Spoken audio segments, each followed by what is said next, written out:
Cette émission est rendue possible grâce au soutien de la boutique Garfield et Fido.com. Accessoires et jouets pour votre chien ou votre chat. Boutique Garfield et Fido.com.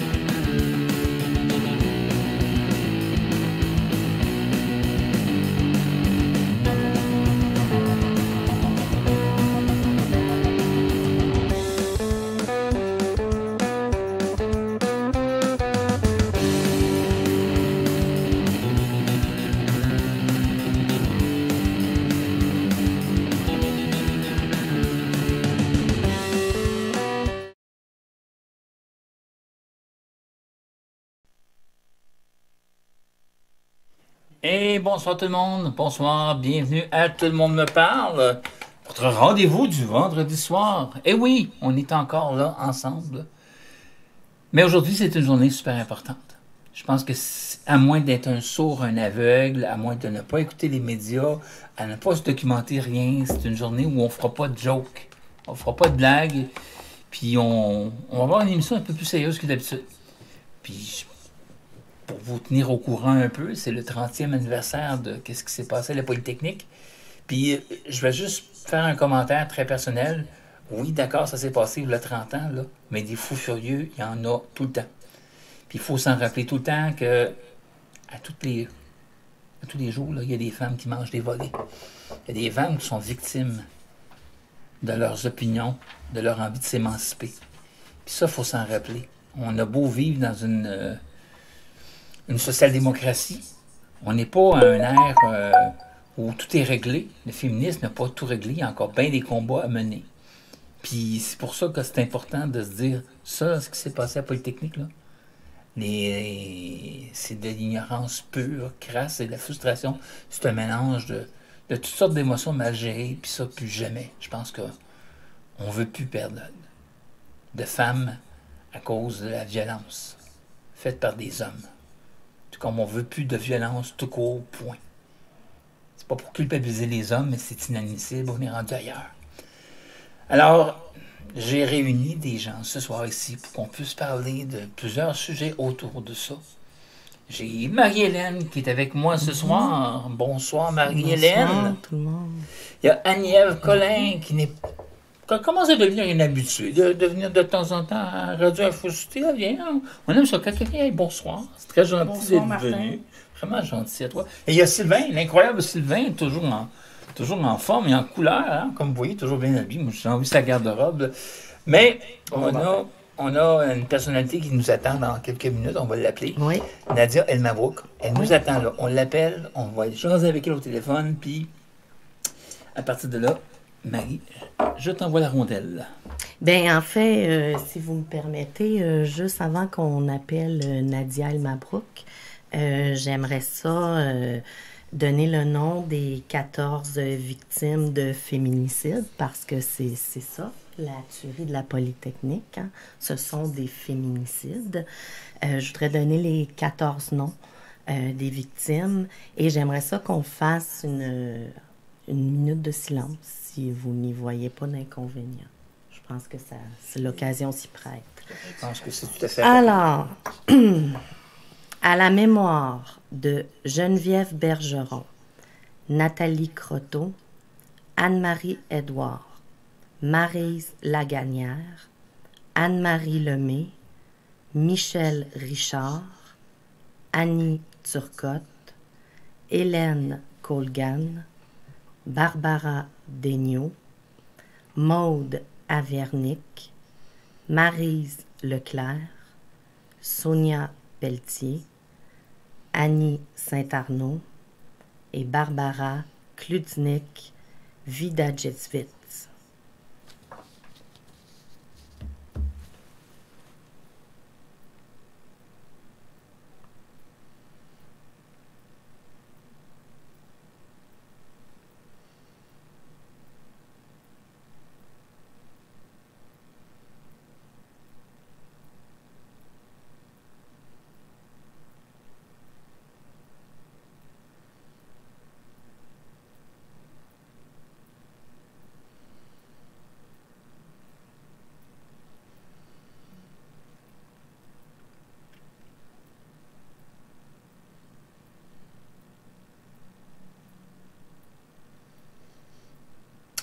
Merci tout le monde. Merci. Merci d'avoir respecté la petite minute de silence. Je pense que c'était la moindre des choses. Je vais juste faire une petite parenthèse avant qu'on appelle notre invité. On connaît tous quelqu'un qui a été violent à l'égard d'une femme. C'est important de dénoncer la violence là où elle est. Si vous connaissez des proches quand on victime ou vous en êtes victime, n'hésitez pas à dénoncer, c'est super important.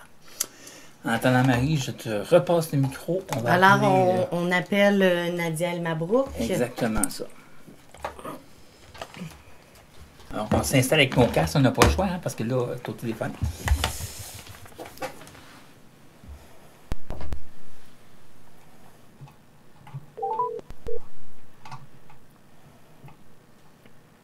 Oui, allô? Oui, bonsoir, Madame El Mabrouk, pardon. On a de la difficulté avec les écouteurs, excusez. C'est Marie-Hélène Boucher de Radio Infocité. Vous allez bien? Oui, ça va bien. Oui, parfait. Donc, je vous appelle ce soir parce que, bon, oui, c'est le 30e anniversaire de la tuerie de la Polytechnique. Mais je vous appelais aussi parce que, bon, le nouveau sujet à la mode ces temps-ci, n'est-ce pas, c'est la laïcité. Donc, nous voulions parler laïcité avec vous. En fait, nous voudrions savoir qu'est-ce que la laïcité? Qu'est-ce que la laïcité? Une grande question. Alors, c'est une question en débat depuis longtemps, comme vous dites. Ben, la laïcité, c'est un mode d'organisation de la société qui est fondé sur la séparation de l'État et des religions.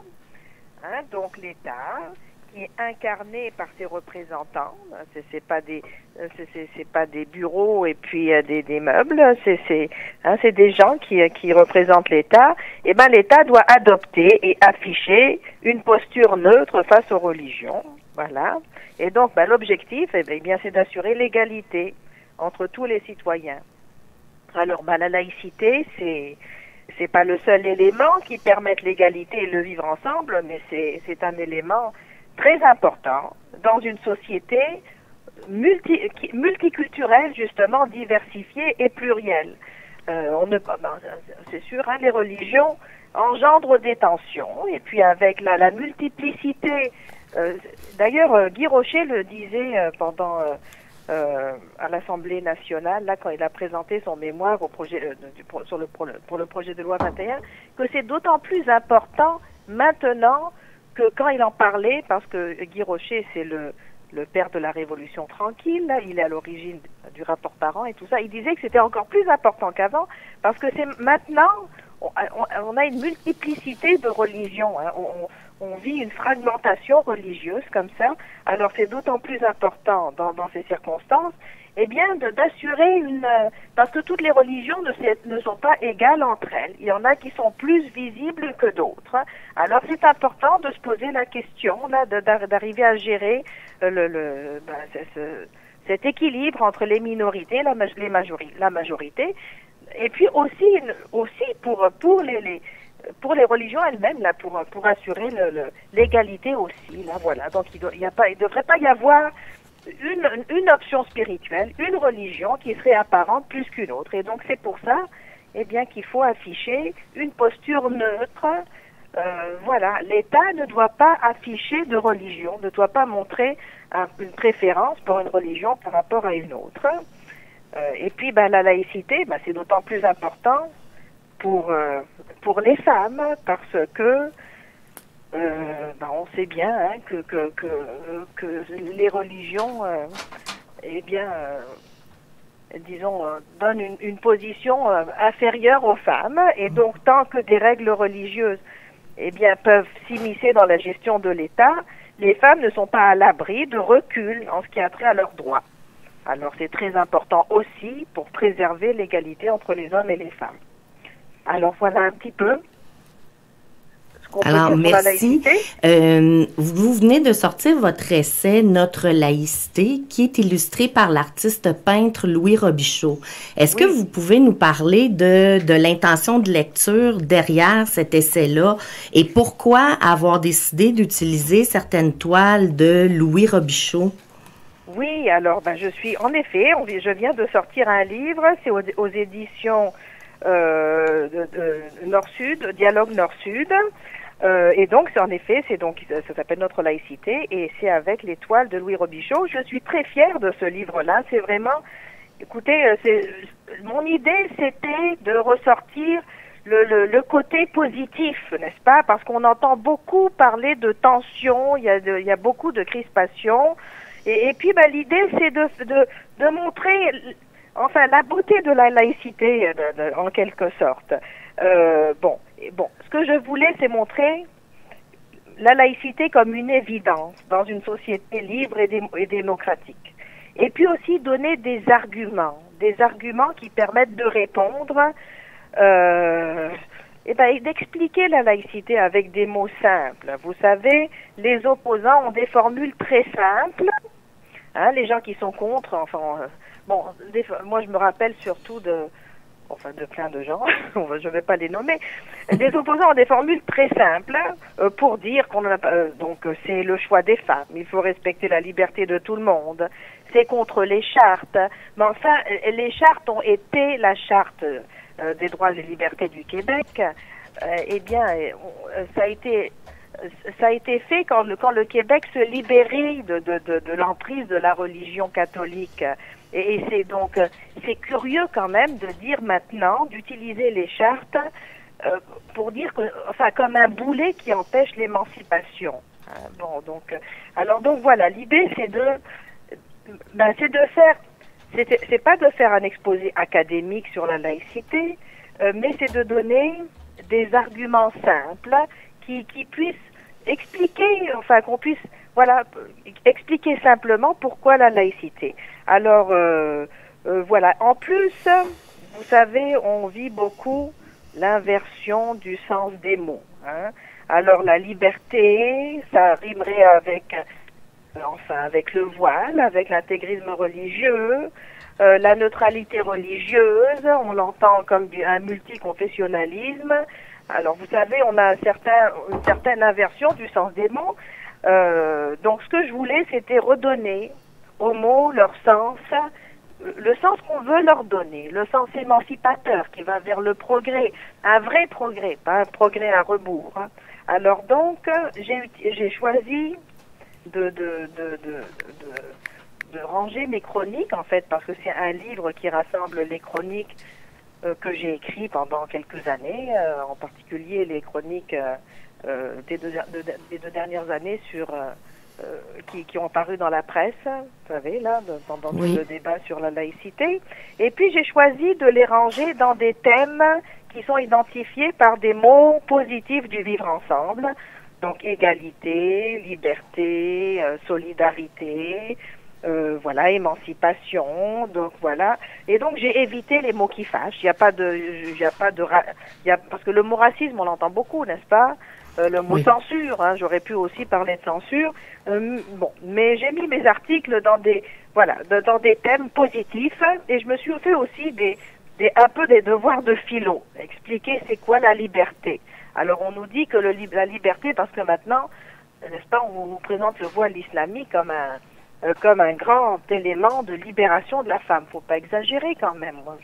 Moi je viens de Tunisie, et puis le voile islamique n'a jamais été, ça n'a jamais rimé avec émancipation, avec liberté. Vous savez, c'est pas les islamistes en Tunisie qui nous parlent de liberté. Donc c'est changer le sens des mots. Alors voilà, donc j'ai voulu faire un livre positif sur la laïcité, et puis aussi un livre qui puisse parler à beaucoup de monde. Et puis mon idée aussi, c'était qu'il soit lu aussi par les jeunes, hein, parce que c'est ça aussi le défi, c'est d'expliquer tout ça aux jeunes, n'est-ce pas, que on a, la liberté, l'égalité, ça passe pas par le relativisme culturel, par la différence des droits, qu'il y aurait certains qui auraient certains droits et puis d'autres qui ne verraient pas la liberté de la même façon. Mais oui, la liberté, c'est la même partout. Alors donc, c'était aussi pour parler laïcité aux jeunes. Et puis, voilà. Et donc, et oui, en effet, j'ai pensé à Louis, parce que je connaissais Louis à travers ces tableaux de la famille de Raïf Badawi et puis de la famille de Raïf Badawi. Je le connaissais pas bien, mais je savais que c'était un artiste. Je le connaissais, il faisait partie du mouvement laïque québécois. C'est un artiste engagé pour la liberté d'expression, l'humanisme. Et puis donc voilà, c'est la personne. Je pouvais pas trouver mieux que lui pour peindre la diversité. En fait, je lui ai proposé de faire un livre avec moi et puis je lui ai laissé carte blanche en fait pour représenter. Donc c'est pas des illustrations de mes textes qu'il fait. Il a carte blanche pour représenter la diversité. Qu'est-ce que veut dire la diversité pour lui? Alors il nous offre des portraits d'hommes et de femmes, de jeunes, de plus vieux et tout ça là. Donc de la diversité qui fait le Québec. Et donc voilà, j'ai le grand plaisir d'avoir mes textes comme ça accompagnés de tableaux qui sont en couleur, voilà, et en particulier la couverture du livre, c'est un tableau de Louis qui représente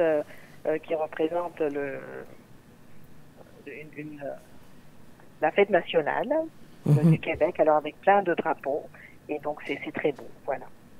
Oui. Et dans la foulée de la sortie de ton livre, Nadia, il y a certains commerçants à qui on a fait de la pression pour ne pas qu'ils vendent ton essai. Je sais que Louis Robichaud l'a dénoncé. Qu'est-ce que tu en penses? Je pense que c'est réglé un petit peu. En fait, c'est le distributeur qui nous expliquait ça. Qui nous disait qu'il y avait des librairies qui étaient réticentes à présenter notre livre parce que le sujet serait polémique. Bon, mais écoute, mais faut dire aussi, bon, donc on a eu ce message-là, en effet. Bon, mais je pense que c'est un peu réglé quand même. Je pense que le livre est présent un peu partout. On peut le trouver donc au port de tête, donc il est exposé dans le magasin. Si vous voulez, à Québec, il y a un monsieur qui m'a dit que dans la librairie Cartier, si les gens voulaient trouver mon livre à Québec, ils en avaient à l'eau à la librairie Cartier. Bon, je pense que c'est un peu réglé. C'est sûr que, bon, on sait pas. Il y a beaucoup d'éléments aussi qui font qu'un livre est présenté et pas présenté. Mais c'est vrai, c'est le message qu'on a eu au début. Je sais pas.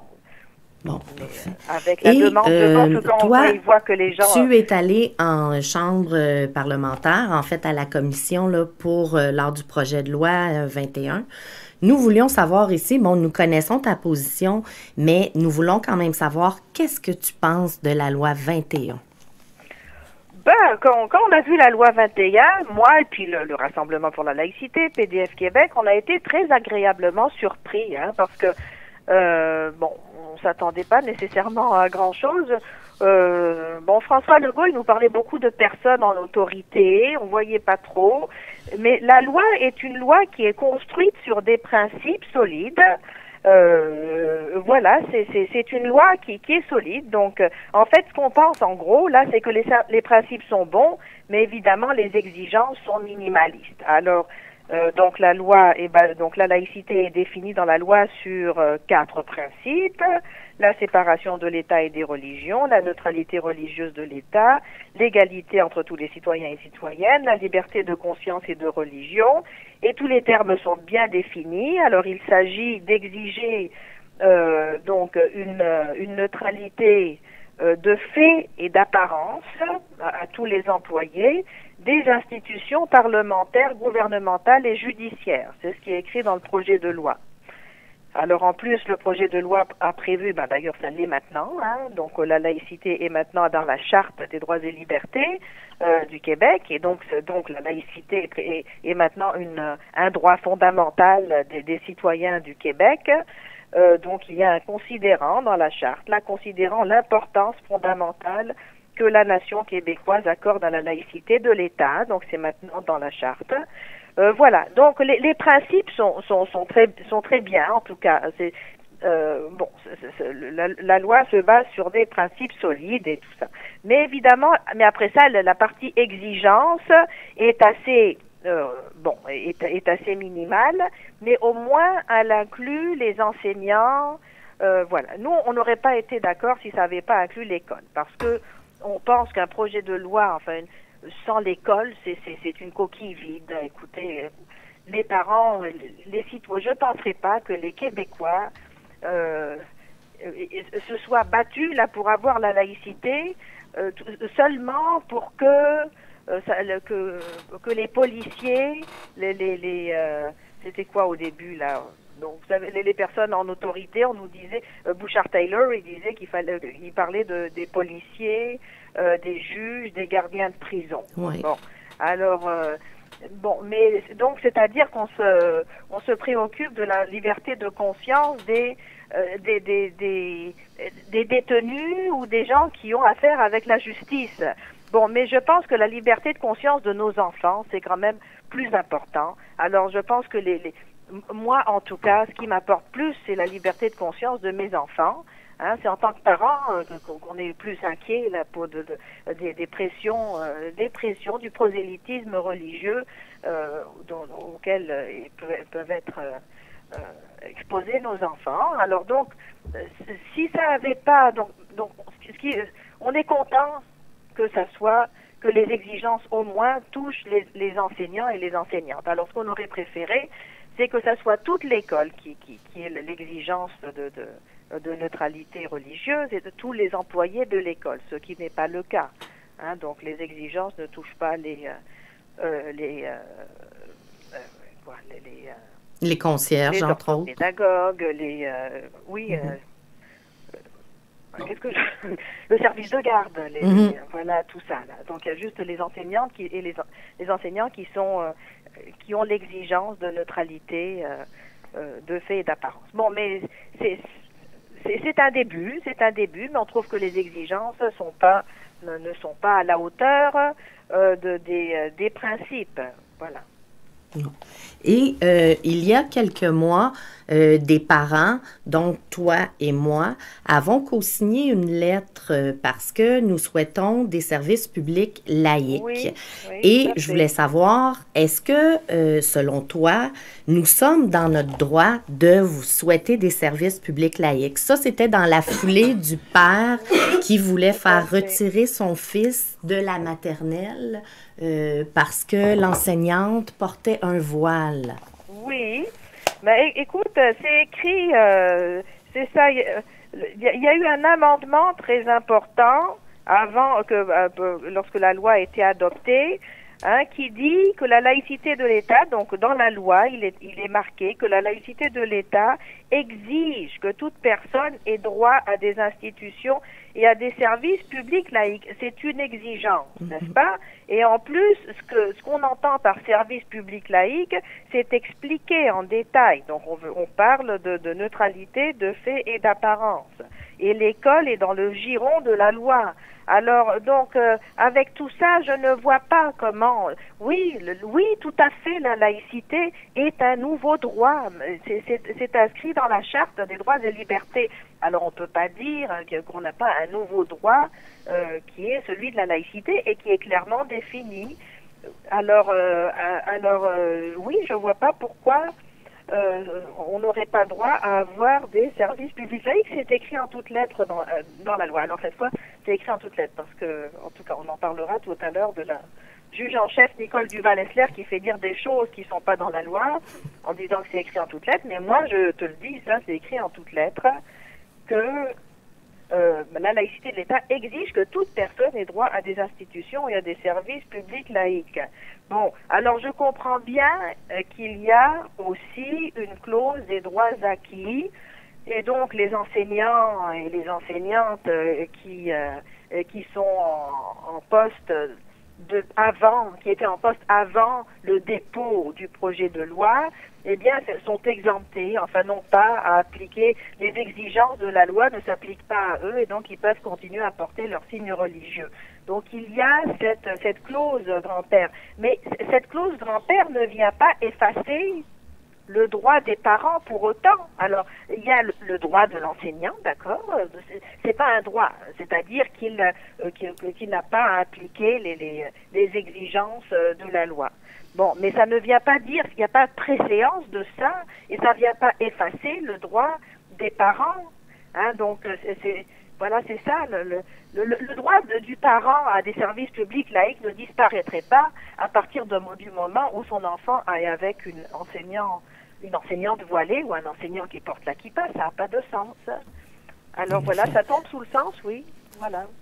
C'est sûr Et que on sait que tu es très critique, entre autres, là, des manuels qu'on retrouve dans les institutions scolaires, les manuels du cours d'éthique et culture religieuse. Et je voulais qu'on en parle un petit peu. Qu'est-ce que tu reproches, entre autres, à ces manuels? Oh, oui, ça, on pourrait parler du cours d'éthique et culture religieuse longtemps. Il y a les manuels, mais c'est aussi le programme en lui-même, hein, qui est très discutable. En tout cas, c'est un cours qui formate les esprits à accepter toutes les pratiques religieuses, même les plus discriminatoires à l'égard des femmes. Alors donc, dans les manuels scolaires, par exemple, quand on présente l'islam, souvent, alors ce qui vient avec, c'est une femme voilée. Alors donc, voilà, on présente le voile comme le symbole de l'islam, plus ou moins, voilà, et puis une femme.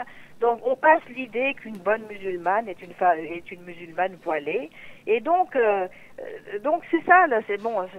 On peut reprocher plein de choses au cours. Donc, le Conseil du statut de la femme a fait un mémoire il y a quelques années qui explique que ce cours véhicule le sexisme des religions, c'est-à-dire que ça parle comme ça du sexisme des religions, mais sans le mettre en relief, sans esprit, sans sens critique. Si c'était critiqué, s'il y avait une discussion critique qui venait avec, mais c'est pas le cas. Alors on présente les choses comme si, donc il faut reconnaître, on reconnaît toutes les pratiques religieuses, le niqab en particulier. Le niqab, c'est une pratique religieuse de l'islam, voilà, sans aucune discussion qui vient avec. Bon, c'est ça. Et puis pour la laïcité, ce cours-là est en porte-à-faux avec le projet de loi. Alors le gouvernement ne peut pas ignorer que ce cours laisse entendre que son projet de loi est raciste, parce que donc il y a des parallèles qui sont faits, des amalgames. Alors donc, par exemple, dans un manuel scolaire, on a une image avec, en fait, qui parle de laïcité, et on voit donc des signes religieux, donc une dame qui porte une croix, une musulmane qui porte le foulard, je ne sais pas quel autre signe religieux, et puis un noir. Alors comme si la couleur de peau ou l'appartenance ethnique c'était sur le même pied que les signes religieux. Donc des signes religieux, ça serait comme des signes, des caractéristiques intrinsèques de la personne, et donc évidemment interdire des signes religieux. Et bien, voilà, c'est vu comme du racisme. Ou alors c'est apparenté à d'autres endroits, on le compare à la casquette ou alors à l'uniforme du policier, voilà. Et donc, ce cours véhicule des faussetés et ne permet pas aux enfants même de savoir ce que c'est qu'une religion. En fait, non seulement il est inutile, mais en plus il transmet des faussetés, et puis il met les enfants en état de fragilité. Donc ils sont avec ça, après ça, on n'est plus capable de distinguer ce que c'est le fondamentalisme religieux. Voilà. Et puis c'est un cours qui se prononce sur les religions. On va dire donc dans l'islam on fait ceci.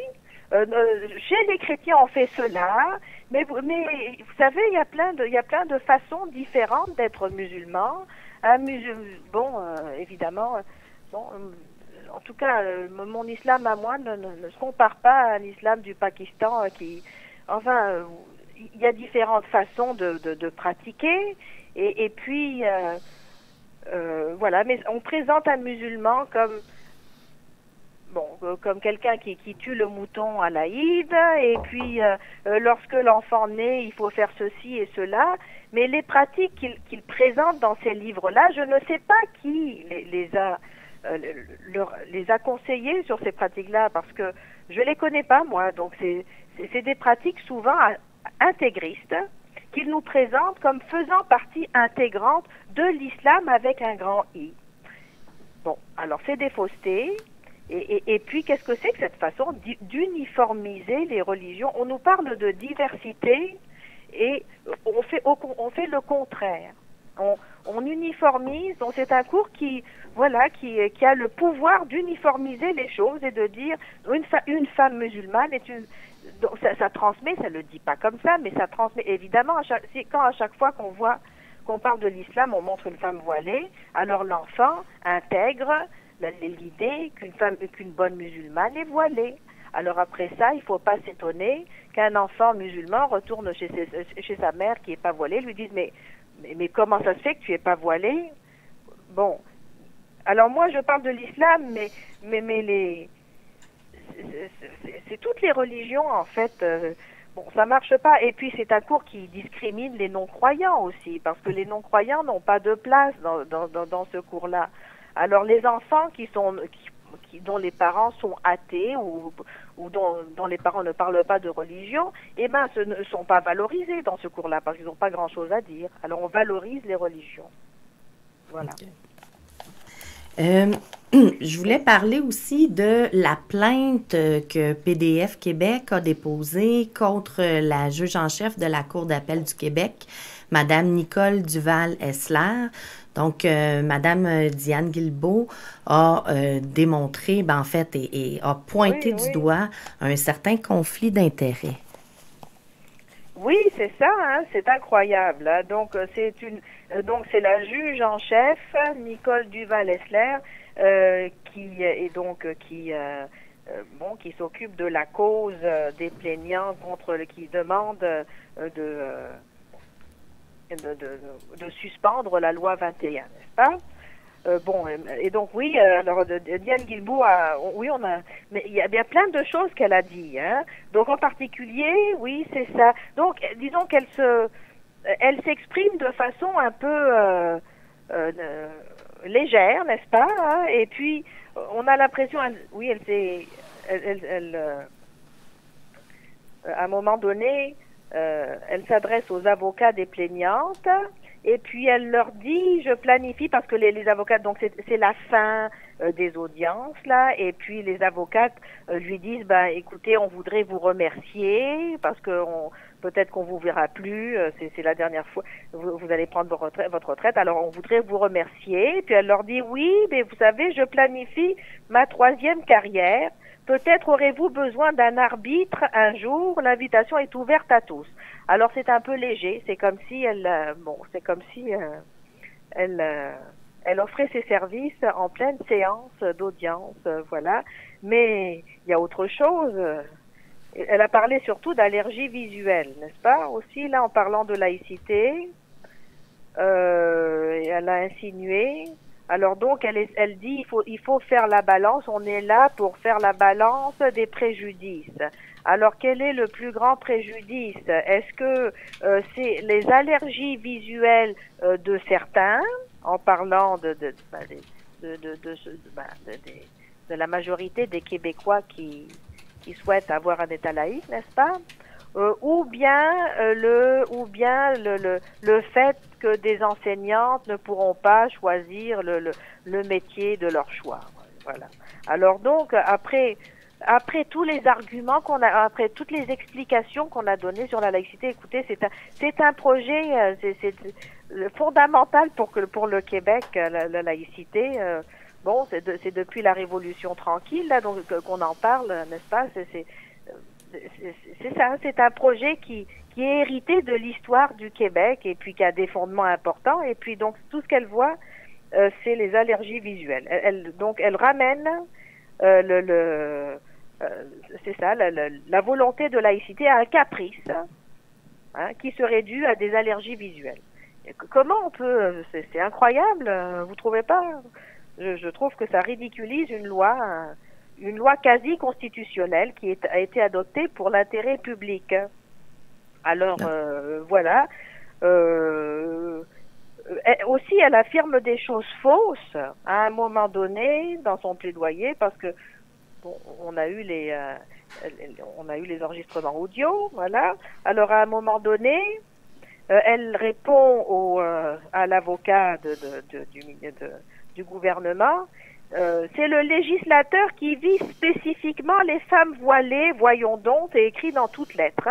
Alors, elle nous dit que c'est écrit en toutes lettres que la loi vise les femmes voilées. Mais aucunement il est mentionné, nulle part dans la loi on parle de femmes voilées. D'ailleurs, nulle part on parle de signes, on parle pas des signes religieux. On parle pas ni de la kippa, ni du voile, ni de la croix. C'est pas vrai ça. Donc il suffit de n'importe qui irait voir la loi verrait que ce que dit cette juge en chef ne tient pas. Mais c'est incroyable quand même. On peut se demander si elle a lu la loi. C'est très inquiétant. En tout cas, on voit bien que son opinion est faite d'avance. Et puis que, enfin, écoutez, le moins qu'on puisse dire, c'est que ça jette un doute incroyable sur son impartialité. Voilà, donc elle fait état de ses opinions personnelles en fait à la cour. C'est incroyable. Alors tout ça, en fait, non seulement c'est sûr que là la laïcité, c'est un sujet, c'est un dossier très important. Alors il faudrait y mettre faire attention, enfin y mettre encore plus de précautions. Et là, on a une juge en chef qui n'arrête pas. En tout cas, vraiment, quand on écoute les enregistrements des auditions, là, ça nous laisse un petit peu, un petit peu étonnés. Hein. Alors, il y a de quoi perdre confiance dans le système de justice aussi. Et c'est pas bon, ça, de perdre confiance dans notre système de justice non plus. Alors, voilà. Alors, on espère on espère que la juge en chef va se récuser.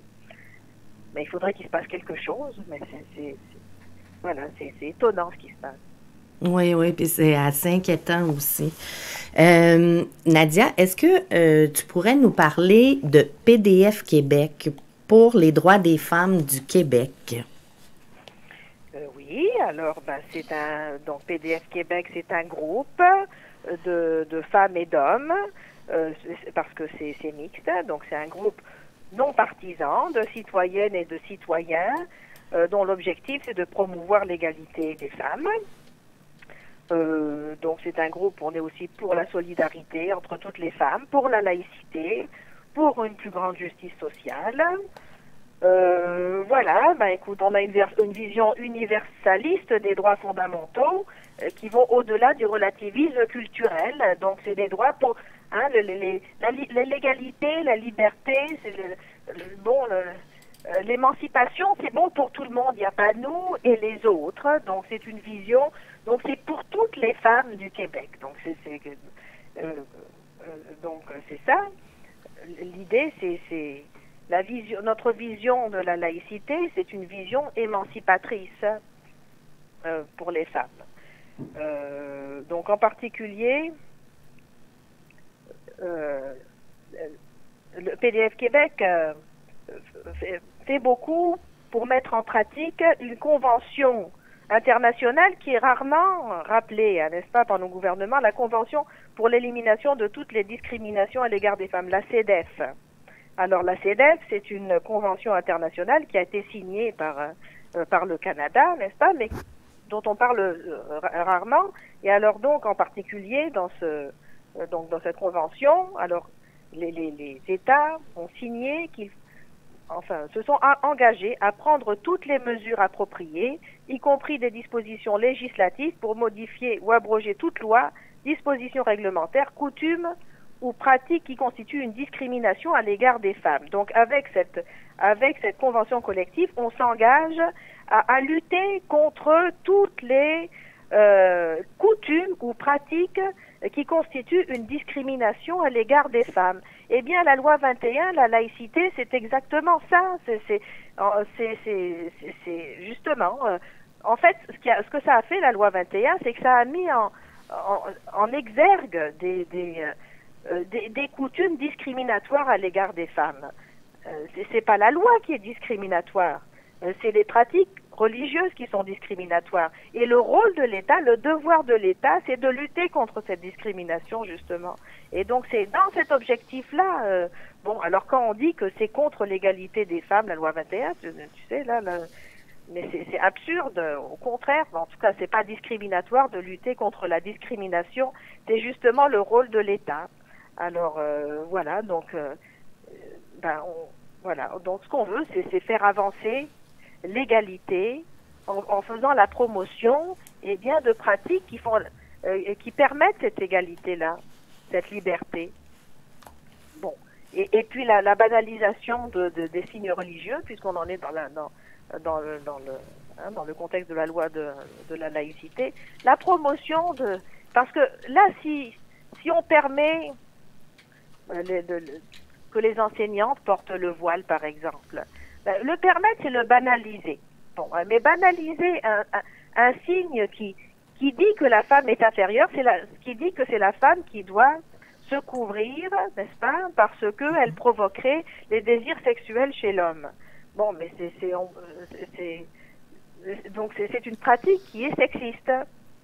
Alors banaliser une pratique sexiste, ça va pas promouvoir l'égalité. C'est le contraire. Donc les adversaires nous disent le contraire. Et dans mon livre, justement, je m'attelle à remettre les mots dans le bon sens. Voilà. Parfait. Et en fait, avant de clore notre entrevue, je voudrais un petit peu parler justement de la Polytechnique. En fait, je voudrais parler du phénomène du féminicide. Est-ce que, Nadia, tu es capable de nous le définir?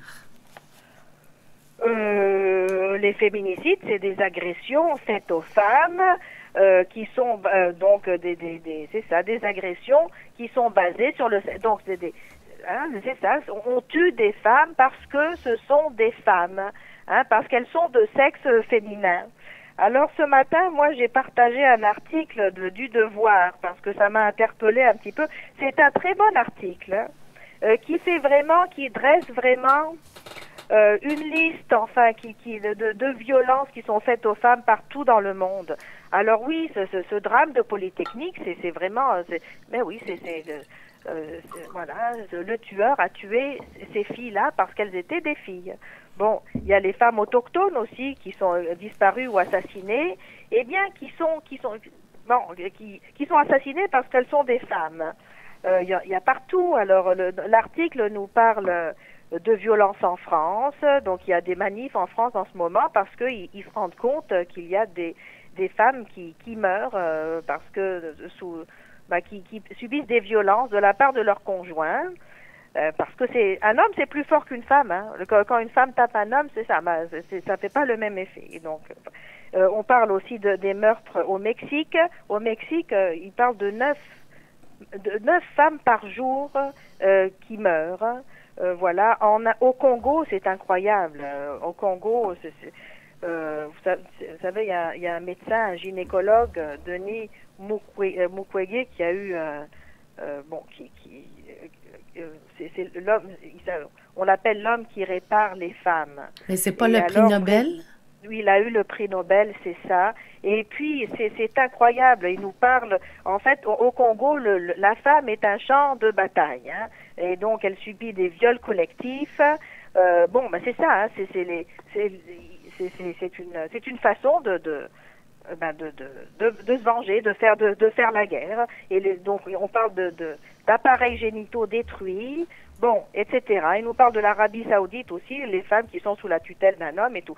Mais ce qui m'interpelle là-dedans, c'est qu'au départ, il nous définit le féminicide comme des agressions faites aux femmes, et puis il définit les agressions faites aux femmes comme des agressions basées sur le genre. Mais non, c'est pas sur le genre. Les Indiennes qu'on viole, c'est pas sur leur genre, c'est pas parce qu'elles se sentent femmes qu'on les viole, c'est parce que ce sont des femmes. Alors, c'est incroyable ce changement, cette inversion du sens des mots. Hein. Voilà. Alors, ce n'est pas parce que c'est pas parce qu'elles se sentent femmes qu'elles sont violées et qu'elles subissent des agressions sexuelles. Mais tout ce changement de sens m'interpelle beaucoup, en effet. Oui. Voilà. Mais merci beaucoup, Nadia, de nous avoir accordé là, ton temps pour une entrevue. Tu as été vraiment très généreuse. Donc, voilà. Merci beaucoup donc, à toi. Quelque chose à ajouter? Je pourrais, pour continuer là-dessus, tout simplement, parce que tu me demandais c'est quoi la définition. Il y a Diane Guilbeault, justement, qui est présidente de PDF Québec, notre présidente, qui a aussi publié quelque chose aujourd'hui. Elle nous parle d'un bulletin de Statistique Canada, alors qui définit la violence subie par les femmes comme ceci. Les violences subies par les femmes s'entendent de tout acte de violence perpétré contre une personne en raison de son identité de genre, de son expression de genre ou de son identité présumée. Mais vous imaginez, le jour de la tuerie de Polytechnique, alors on est en train de... Est-ce que Statistique Canada est en train de nous dire que le tueur a tué les femmes, des personnes qui se sentaient femmes? C'est drôle, c'est pas drôle, mais ça interpelle quand même. Voilà. Alors on a beau, voilà, quand nos gouvernements disent qu'ils agissent contre les violences faites aux femmes, mais qu'ensuite ils définissent les violences faites aux femmes de cette façon-là, on peut s'interroger. Et bon, alors ça c'est un gros sujet de PDF Québec aussi. Ben, merci beaucoup, Madame Nadia Mabrouk. Donc, nous vous souhaitons une bonne soirée. Merci. Merci, bientôt. Au revoir. Au revoir. Donc, voilà, on peut se débarrasser de ces... c'est épouvantable. Je veux juste expliquer aux auditeurs, là, parce qu'ils ont dû vraiment me prendre pour une folle, mais le retour de son qu'on a dans les écouteurs, on n'a pas le choix, c'est ta voix. C'est comme ça. Moi, là, je m'entends, ça coupe. Parce qu'il y a tout le temps un retour. Je capote. Fait à chaque fois, c'est pour ça que je l'enlevais. Je suis vraiment désolée de ce que ça a donné, mais j'étais incapable. Je suis incapable d'avoir ça dans les oreilles. Martin, il n'y a rien à faire. Et elle a soulevé des questions très importantes. Oui, très importantes. Moi, j'avais peut-être une question ou deux. Oh, mais tu aurais dû nous le dire. Je faisais comme un signe, mais bon, je suis un peu... non, j'ai rien vu. Je suis désolée. C'est pas grave. Bon, j'étais concentré, je touchais à rien d'autre. Non, je le sais. Je ne pas déranger, puis c'est correct. C'est un peu ça, parce que je posais la question, j'aurais posé la question tout simplement que toute cette attaque frontale contre la loi 21, contre, évidemment, le fait d'utiliser les tribunaux pour abattre cette loi, simplement, c'est une illustration que le Canada, évidemment, est un on m'a dit dans sa doctrine même du Canada, le multiculturalisme introduit à ce moment-là le fait que la laïcité, évidemment, n'est pas anglo-saxonne, mais elle est française. Hein, vraiment d'origine, c'est la civilisation française. La laïcité, ça vient la laïcité vient de cela.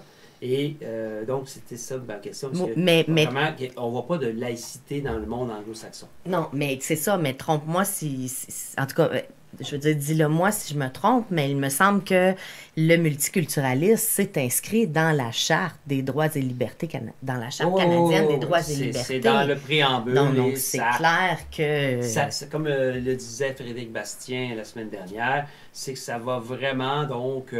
disons, ça influence, ça encadre toute la Constitution dans sa façon de regarder le droit et de l'interpréter. Oui. Et c'est ça qui est important, de se rappeler de ce que nous a Guillaume Rousseau et François Côté, entre autres, là, qui en parlent beaucoup de ça. Exactement. Jean-Bastien a été très clair là-dessus et... on peut peut-être en parler. Le fait de la sortie cette semaine, vraiment... Juste terminer un peu pour Nadia Mabrouk. Félicitations, Marie. Tu as fait une très belle Moi, je déteste, je m'excuse, je déteste le retour de son. Puis il y a des fois où ça faisait blablabla, mais c'est pas parce que c'est vraiment le retour de son qui me faisait cet effet-là. Puis je devais vraiment enlever ça. Juste pour vous faire comprendre, ça auditeurs de Radio Infocité, là, Nadèle Mabrouk, c'est pas facile à rejoindre. Hein. On s'entend, on respecte un peu ses conditions d'une certaine manière pour être poli avec elle. Puis Alors, elle a été très, elle très, était très généreuse. On a généreuse. dépassé la demi-heure. On est très chanceux de l'avoir. Non, sérieux, oui. Alors, on a fonctionné comme des soldats, Marie. On t'a laissé faire une très bonne entrevue Oui. et tu as très bien performé. Hey, ça vous tente-tu qu'on prenne une petite pause musicale? Oui, puis après, est-ce qu'on revient avec Agnève, t'es invitée? Ben oui, pourquoi pas? Qu'est-ce que ça te tente d'écouter, Marie? Femme de rêve de Claude Dubois. Oh, Ça pourrait être intéressant. Ça, c'est une bonne Et il me semble Et que... on parle pas de genre de rêve. Non, Femme de rêve, mais le duo qu'il a fait avec Corneille est vraiment excellent. Et je trouve que la merveilleuse reprise d'Offenbach de l'hymne à l'amour, il me semble que ça se prête ça envoie un beau bien à message l'occasion. positif. Oui, exactement. Tu sais, c'est... L'hymne à l'amour. Aimons-nous les uns les autres. Oui. Alors, on s'en va en pause musicale. C'est ces deux pièces qui vont jouer. Vous êtes toujours à Radio Infocité. À tout le monde me parle. Alors, on revient dans quelques minutes. Le temps de boire un petit quelque chose. De l'eau, de la liqueur, je sais pas. D'aller fumer une cigarette. Bonsoir tout le monde. Vous êtes toujours à Tout le monde me parle. Votre rendez-vous du vendredi soir. Nous passons une belle soirée ce soir. Mais on aimerait que vous nous aidiez à faire connaître cette émission. J'aimerais ça que vous partagez à vos amis. N'hésitez pas à envoyer le lien YouTube, le lien Facebook. Faites connaître cette belle émission qu'on a construite en équipe depuis presque 3 ans maintenant. Presque 3 ans. C'est une bonne manière de nous aider, à défaut d'avoir des sous. Hein? Mais si vous jamais vous en avez, n'oubliez pas, studio@radioinfocité.com. On accepte les dons, c'est comme ça qu'on devient meilleur. Investir un 5$ dans Radio Infocité est un très bon investissement. N'oubliez pas. On poursuit l'émission. On a un autre invité, parce qu'on est chanceux ce soir, 2 invités dans la même soirée. C'est le fun. On a Agnève qui est rendue... qui est venu faire un tour, venez nous voir. Hey, on se sent vraiment choyé. Mais bonsoir, Agnève, à nouveau. Merci d'être venu dans le studio de Montréal-Nord.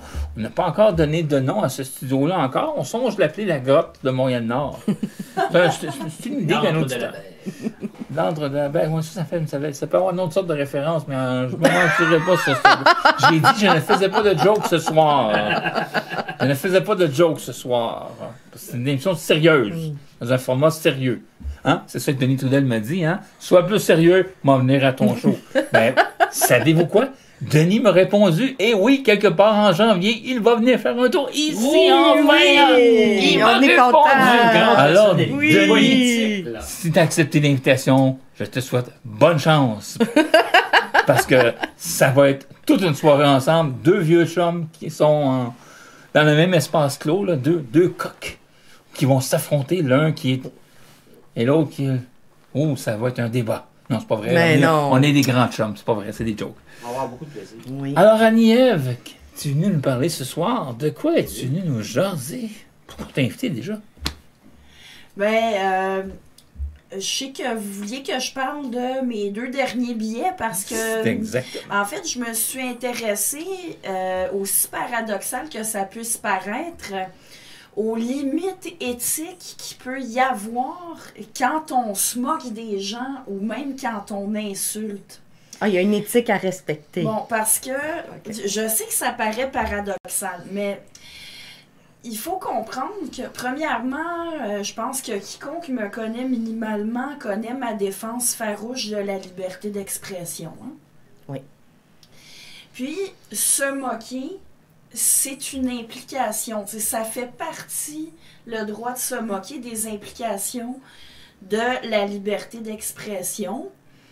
Puis, l'humour, même de l'humour injurieux, ça peut être un vecteur de critique sociale. Fait que je pense que la moquerie, c'est pas juste permis par la liberté d'expression, ça peut être vu comme une implication importante de la liberté d'expression. Bon, insulter le monde, là, on peut pas tellement voir ça comme une implication importante. Quoique, tu sais, des fois, là, envoyer promener quelqu'un solide, ça défoule. C'est très libérateur. C'est quand même, ça fait partie de la vie humaine, sauf que il y a des limites. Oui. puis des limites qui peuvent varier selon les circonstances. Puis, même si je suis à fond pour la liberté d'expression, il y a quand même des limites prévues par la loi. Hein. Effectivement. Il y a des limites. Puis, j'ai écrit un billet que en fait, c'est un de mes confrères philosophes à qui je jasais comme je vous jase à vous, là, de la réflexion que je m'étais faite sur... parce que, bon, ceux qui me connaissent un peu savent que moi, ça m'arrive d'être effrontée sur les réseaux sociaux. Là. Oh, j'ai aucune idée de quoi tu parles. Ah ben oui, Aucune idée de quoi me tu semble, parles. Martin, que tu sais pas de quoi je parle. Aucune idée, non. Avec mon annuel visage du féminisme, avec les points noirs dans le bas, là. Non, mais... Oui, ça m'arrive d'être effrontée, mais personnellement, j'ai une ligne de conduite. Puis là, je suis dans la ligne de conduite vraiment éthique que je pense qu'on devrait avoir, mais par ailleurs, je vais aussi distinguer des limites qu'on ne devrait pas avoir le droit, puis qu'en fait, on n'a pas le droit de dépasser. Mais moi, quand je fais des blagues, des fois, c'est vraiment baveux. Là. Des fois, c'est vraiment insultant. J'ai déjà dit de quelqu'un qui était une chipie à l'intelligence de Perruche. On la nommera pas, hein? Mais Marie-Hélène, elle sait de qui je parle. Je sais exactement. Il y en a une couple qui savent de C'est qui même je parle. poétique. C'est mieux pas nommer le nom. Non, pas non, le- non, non, on n'aime pas de nom. De on toute n'aime façon, pas de si nom. la personne écoute, elle va se reconnaître. Ah, ça reconnaît, c'est sûr. Mais, Ouais, insulter bon, avec la police. mais c'est sûr que, oui, c'est méchant. Mais, par exemple, moi, je vais jamais faire de commentaires sur la sexualité réelle, présumée ou imaginaire de quelqu'un. Ni sur son physique. Le physique, non. C'est-à-dire, attention, parce que moi, je distingue le physique de l'habillement. Ah, Parce ok. que Non, non, tu moi je parle t'habilles du physique. Quand tu t'habilles d'une manière, c'est Donc, une avoir un action message, que tu ça, fais. C'est ça, ça. avoir un Ben, message. message ou pas, c'est une action que tu fais, l'habillement.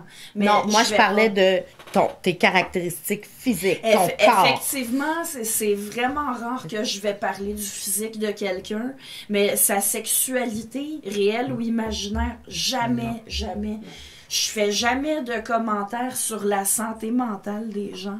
Oh, moi, il m'est Ça. déjà arrivé de faire ce genre de commentaires. Pas souvent. Non, mais Ça m'est déjà moi, arrivé. je trouve que ça va vraiment trop loin quand tu fais ça. Puis, c'est surtout que tu sais, quand tu connais pas les gens, que tu sais pas à qui t'as Oui. affaire. Ça, je suis Puis, d'accord. Agnès, peux-tu traiter vite, Ouais. là? Là, moi, depuis tantôt, tu parles, là, puis ça fait quasiment référence au dossier Mike Ward. Ouais. Je sais pas, plus t'en parles, puis plus c'est le sujet, peut-être parce qu'on en a beaucoup parlé dans les médias, là, mais Mark Ward, je peux pas dire que j'approuve nécessairement son humour, quoique j'aime bien certains aspects de son humour, mais ça veut pas dire que j'aime tout. Moi, je pense qu'on a le droit de se moquer de tout, mais de respecter une certaine éthique, et c'est ce qui manquait à Mark Ward, selon moi. Mais c'est quand même ça que tu parles. Tu parles que... Mais C'est un humour corrosif. Mais pourtant, c'est moqué de l'apparence dans d'un ton individu. billet, c'est pas de Mike Ward. Donc, tu Ben, j'en ai pas parlé, mais Non, mais ça Martin peut il être une fait quand comparaison. même un un lien lien, intéressant. Oui. Ouais. C'est parce que Mark Ward, là, il fait toute une bataille avec ça. Il a osé se moquer de l'apparence de quelqu'un, il a fait une simple blague, puis il pensait qu'avec son statut d'artiste, il pouvait le faire. Sauf que... Humoriste. Mais je vais Comme te dire, ça, faut toujours je voir. vais te dire bien honnêtement, Martin, en fait, là, tu m'incites à passer à mon point suivant. En fait, j'étais sur le point de le dire. Inciter quelqu'un à se suicider ou souhaiter la mort de quelqu'un, Ça. même si t'es pas sérieux, ça ne se fait pas, mais vraiment pas. C'est Puis pas une joke encore non plus. moins, Non. sur les réseaux sociaux, dire à quelqu'un « Hey, toi, là, trouve-toi donc un gun puis tire-toi, ça va rendre service. » T'as beau le voir, toi, comme une blague quand tu le dis, tu sais pas à qui comment tu la parles. personne va le recevoir. Si Hein? c'est quelqu'un que tu connais pas, imagine que t'écris ça à quelqu'un, mais ce que tu savais pas, c'est que c'est quelqu'un qui est dépressif ou qui est déjà suicidaire. Ça peut être la chose, là, Oui. qui est Qui de va trop. faire en sorte qu'il va passer à l'acte. Puis Mike Ward, je suis obligée de dire que je connais pas beaucoup la situation, Mais si ce que j'ai lu est vrai, il s'est désolé qu'il ne se décide pas à mourir, Jérémy. Et s'il a vraiment fait ça, parce que, écoutez, je me suis pas tellement intéressée à... Je sais de quoi tu parles. Dans le cadre de parles. son spectacle? Mais s'il a vraiment dit ça... Il a été loin dans sa blague. S'il a vraiment dit ça... Bon, je suis pas juriste, je vais pas me prononcer sur si ça doit être puni par la loi, mais je trouve que c'est inacceptable. On ne souhaite pas la mort de quelqu'un, même pas en blague, et même pas quand on est un humoriste spécialisé dans l'humour crasse. Ouais. Quant à moi, ça dépasse les limites de l'éthique. pas. Ça se fait juste pas. Non, en C'est effet. surtout en lien que En effet. la personne, donc Jérémy Gabriel, n'était pas, comment dire, il était comme, pas en phase terminale. Mais non, il n'est pas en phase terminale Non. pantoute. de mais- santé. Quand il était très très jeune, il y avait des grands problèmes de santé, puis on avait chanté. Mais Mark Ward s'est pour moqué le du fait pape, qu'un, il est tout laid, ça, puis il a chanté pour le pape, il a trouvé ça ridicule, il trouvait que c'était un beau sujet, il a fait un sketch. Ben ouais. C'est pas juste une blague comme ça, là. Il a fait carrément un sketch sur le fait le qu'il petit avait chanté Jérémy pour pour- ensuite passer à autre chose, puis il dit c'est banal. Puis le pire, c'est que Après ça, il est revenu là-dessus. Puis il est revenu comme un running gag. Oui. C'est là qu'il y a le problème. Écoutez, je sais que vous êtes au moins 2 à avoir des enfants ici. Imaginez qu'un de vos enfants soit très malade, C'est ça. puis qu'il va peut-être Pas mourir, de chose à dire. ou que vous avez eu peur qu'il meure, puis là, il y a quelqu'un qui dit « Coudon, ton enfant, il se décide pas à mourir. » Non. Vous vous sentiriez comment, là? je comprends ton point de vue. Moi, c'est l'acharnement de Mark Ward qui me dérange beaucoup. Mais Aussi. qu'il fasse une blague, ça, c'est de la liberté d'expression. Qu'il aille plus loin dans sa blague, qu'il s'acharne puis qu'il la répète, c'est la répéter. Là, quand on voit une blague de mauvais goût, si le gars s'astine à la redire, sacrément, il est où ton jugement? Excusez-moi, mais c'est ça pareil, là. Un moment donné, il faut voir. On est au Québec, on a le droit on a une immense liberté d'expression qui est précieuse, mais il faut être capable de savoir s'en servir avec intelligence. C'est ça que Mark Ward a manqué un peu. Mais en même temps, jusqu'à où la liberté d'expression, on peut la permettre? Parce que si tu commences à restreindre, C'est ça. ben où est-ce que ça va s'arrêter maintenant? Ben, tu vois, moi, jusqu'ici, je parlais sur le plan éthique. Hein. Je suis pas sur le plan du droit. Les limites dont je parle, c'est des limites, quant à moi, sur le plan éthique.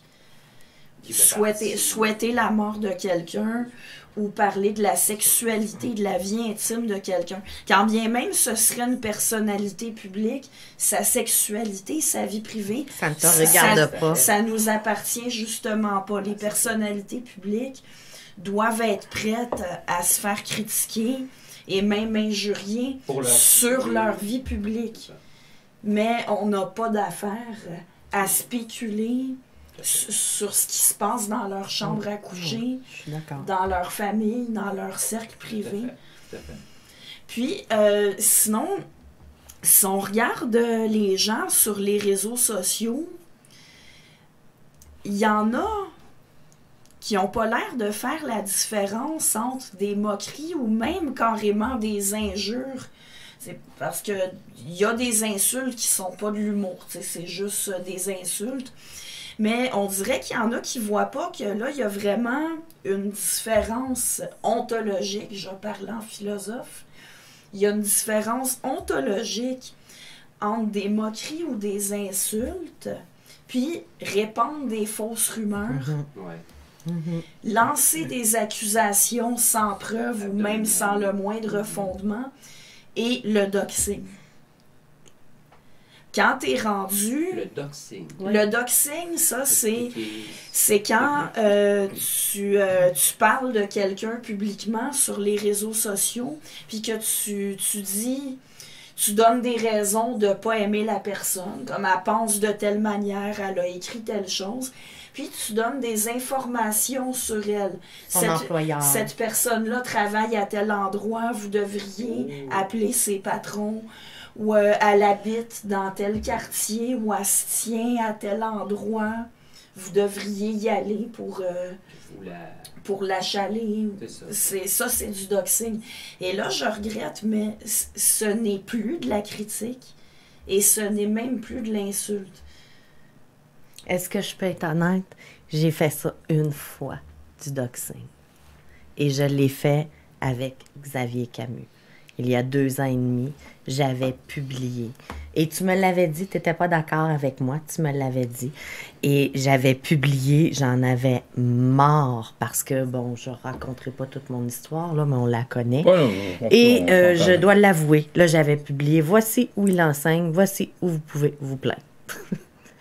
Et non, j'en suis pas très fière, mais je l'ai fait. Non, mais et je l'ai fait une fois. Il y a une différence entre t'en prendre à un individu en particulier. Là, dans le cas de Xavier Camus, c'est un cas particulier. Là. C'est vraiment un... Je pense que je comprends tes frustrations. Puis encore, c'est un gars qui pratique une forme d'harcèlement, d'acharnement. À un moment donné, tu as des limites, point final. À un moment donné, tu te dis, hey, c'est assez, ça marche des deux côtés. Lui, il le fait en masse. J'osais pas... Quand t'en parlais à Nièvre, là, j'osais pas en parler, mais... Oui, non, moi, écoutez, je suis en dehors de ça parce qu'on parle d'un de mes collègues. Oui, je suis d'accord. Mais il reste quand même que cette forme d'acharnement-là, d'harcèlement, regarde, non. Moi, désolé, j'embarque pas là-dedans, mais je comprends ta frustration. Mais à culpa. Ben, c'est ça. Voilà mon honnêteté. Donc, ne lancez pas de rumeurs ou de fausses nouvelles. Non, je n'ai pas lancé de fausses rumeurs, j'ai pas lancé quoi que ce soit, mais oui, il y a 2 ans et demi, j'ai publié. Voici où il travaille. Voici où vous pouvez vous plaindre. C'est très important de ne pas le faire pour y avoir des problèmes. Mm-hmm. Et puis, c'est ça. Il y a des gens qui peuvent aussi parler dans votre dos, et puis vous ne le savez pas, et puis vous l'apprenez, et puis, ça peut être surprenant. On parlera pas de qui, Sylvain, n'est-ce pas, hein? Non, hein, on sait pas qui parle dans... Non, mais il y a des fois, on peut être surpris. Et puis, dans le milieu du travail, ça peut être présent dans un milieu de travail, dans les milieux associatifs, ça peut être présent dans les partis politiques, ça peut être présent un peu partout. Parce que, évidemment, là où il y a, je dirais, là où il y a de l'homme, il y a de l'hommerie, où il y a des humains, ben, il y a des niaiseries. Alors, c'est ça. C'est pas des niaiseries, mais c'est une façon de parler, tout simplement. C'est la bêtise peut-être la bêtise humaine. Pour compléter mon raisonnement, dans une société démocratique où on a la liberté d'expression, chacun a un devoir de tolérance, c'est-à-dire qu'il faut comprendre que le prix à payer pour la liberté, un des prix à payer qu'on a, c'est que les gens ont le droit de rire de nous puis de nous insulter. Sauf qu'il y a des limites éthiques, il y a des limites prévues par la loi. Dans mon biais, je dis que déjà en partant, surtout si tu décides de te faire connaître, il faut que tu aies une tolérance face à la moquerie, aux injures. Mais a fortiori, comme moi par exemple, ça m'arrive de rire du monde. Quand on rit de moi comme je ris du monde, ça vient avec. Puis c'est ça. À Nièvre, le mime du 2 pics, où il y a toi et moi avec nos mêmes costumes de bain, sauf que le mien est noir, le tien est bleu. Oui, il est extraordinaire, ce mime-là. Il est extraordinaire. On fait une main d'applaudissement à l'intersectionnel qui a fait ça sur nous deux. Merci, c'est un honneur. J'ai trouvé ça extraordinaire. Vraiment, et je l'ai ri, ce mime-là. Mais oui, mais c'est drôle. C'est bien pensé. C'était très bien pensé. C'est intelligent. Oui. Puis c'est un genre de blague que moi, je fais sur du monde. Puis j'ai des contacts Facebook là, qui étaient choqués quand ils ont vu ça. Non, puis moi, je n'étais pas choquée du tout. Non, mais je suis intervenue. J'ai dit, hey, écoutez, le monde, moi, je le fais à d'autres, ça. Fait que il faut le prendre quand il y en a qui me le font. Là. Exactement. Mais par contre, quand on vaut pas le lycée, on vaut pas grand-chose. Bon, justement, ça. Justement, j'ai des féministes intersectionnelles sur le dos depuis bientôt 3 ans. Puis aussi d'autres sortes de militants. Là. Puis justement, eux autres, ils prétendent qu'ils me punissent à cause de ce que je fais, à cause de mes moqueries. Puis ils prétendent même que c'est du harcèlement. Mais c'est parce que eux autres, les limites éthiques dont je parlais tantôt, là, de ne pas parler de la sexualité des gens, de ne pas faire de commentaires sur leur santé mentale. Puis même, moi, j'ai déjà reçu des incitations au suicide où je me suis déjà fait écrire « Cache-toi, disparais ». Puis, par ailleurs, c'est que eux autres, dans leur réaction, ils font pas la différence entre rire de quelqu'un puis faire du doxing ou répandre des fausses rumeurs. Parce qu'ils en répandent des fausses rumeurs à mon sujet. Mhm. Puis ils ont été pas mal là, à chercher à inciter leur contact Facebook à travailler à telle place, vous devriez, ou sinon, gênez-vous pas, aller sur son mur pour l'écœurer. Ou le document de 66 pages que tu avais apporté ici. Oh oui. Hein, tu te souviens, Martin, Sylvain, tu étais là quand elle l'a... Hey, ça, c'est quelque chose. Non, il y en a qui ont vraiment du temps à perdre dans la vie, moi, je trouve. Ça, puis moi, regarde, OK, les personnes dont je me suis moquée plusieurs fois, là, les noms qui me viennent rapidement, Dalila Wada, Coraline Lemoine, Judith Lucier, quand même une couple de fois, Gabriel Bouchard, Mathieu Marion, j'ai ri de lui pas mal de fois, mais écoutez, je pense même pas le centième du temps à m'occuper de ce monde-là, du temps que ça a dû leur prendre pour faire pour ce monter document-là. ça. Puis ils prétendent que moi, je fais des obsessions. Ben oui, c'est ça. Je pense que l'obsession est comme pas de mon bord. Moi, personnellement, je trouve que c'est une grosse perte de temps de vouloir faire des moqueries, se moquer de quelqu'un, ainsi de suite, comme si on était des rivaux.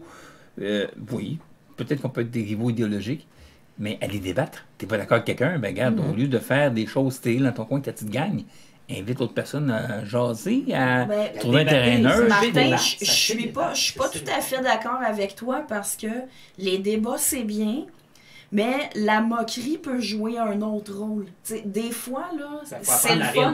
Des fois, c'est le fun. Oui, de toutes les raisons, c'est bon. On n'est pas obligé de débattre tout le temps. Puis bon, écoutez, je me suis déjà moquée de Judith Lucien, mais j'ai déjà débattu avec elle aussi, puis ça a été super intéressant, tu sais. Un n'empêche pas l'autre. Ah oui. Non. Mais quand ça fait longtemps que j'ai pas ri d'elle de toute façon, mais les fois où j'ai ri d'elle, il y avait quand même des limites que je dépassais pas, là. T'as jamais fait référence à son orientation sexuelle. T'as jamais fait référence à son ethnicité. T'as jamais fait référence à son physique. Tu fais référence à ses idées. Et voilà. De ses idées, principalement. Et voilà. Oui, mais ça m'a pas empêché de débattre avec elle. Non, pas du tout. Puis c'était à l'émission La vie des idées de Mathieu Bocoté, puis c'était un débat super intéressant. Intéressant. Fait que je pense qu'un n'empêche pas l'autre, mais je persiste à dire que la moquerie est une dimension de la vie humaine. Tout à fait. Ça joue pas le même rôle que le débat. Mais est-ce que c'est la moquerie, moi je parle au niveau civilisationnel. Civilisationnel.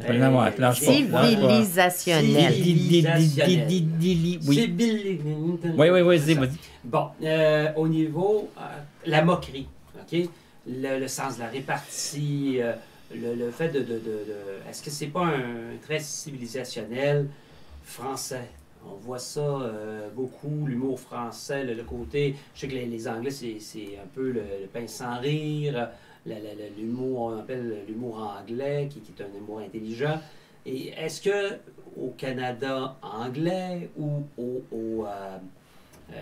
avec la question du Québec bashing, puis des fois des insultes qu'on reçoit par la tête assez régulièrement, donc est-ce qu'il n'y a pas de... Il n'y a pas un côté, là, autrement dit, véritablement des différences culturelles entre du monde anglo-saxon, du monde américain, du monde anglais et du monde français, francophone. Mais ça, je vais te répondre là-dessus, ça dépend des pays ou comment ils appliquent les paramètres de la liberté d'expression. Exemple, aux États-Unis, les paramètres de la liberté d'expression, hey, ça va loin en titi, là. Mm-hmm. Pour poursuivre quelqu'un pour atteindre à la réputation, il faut que tu aies fait quelque chose de très heavy metal, là.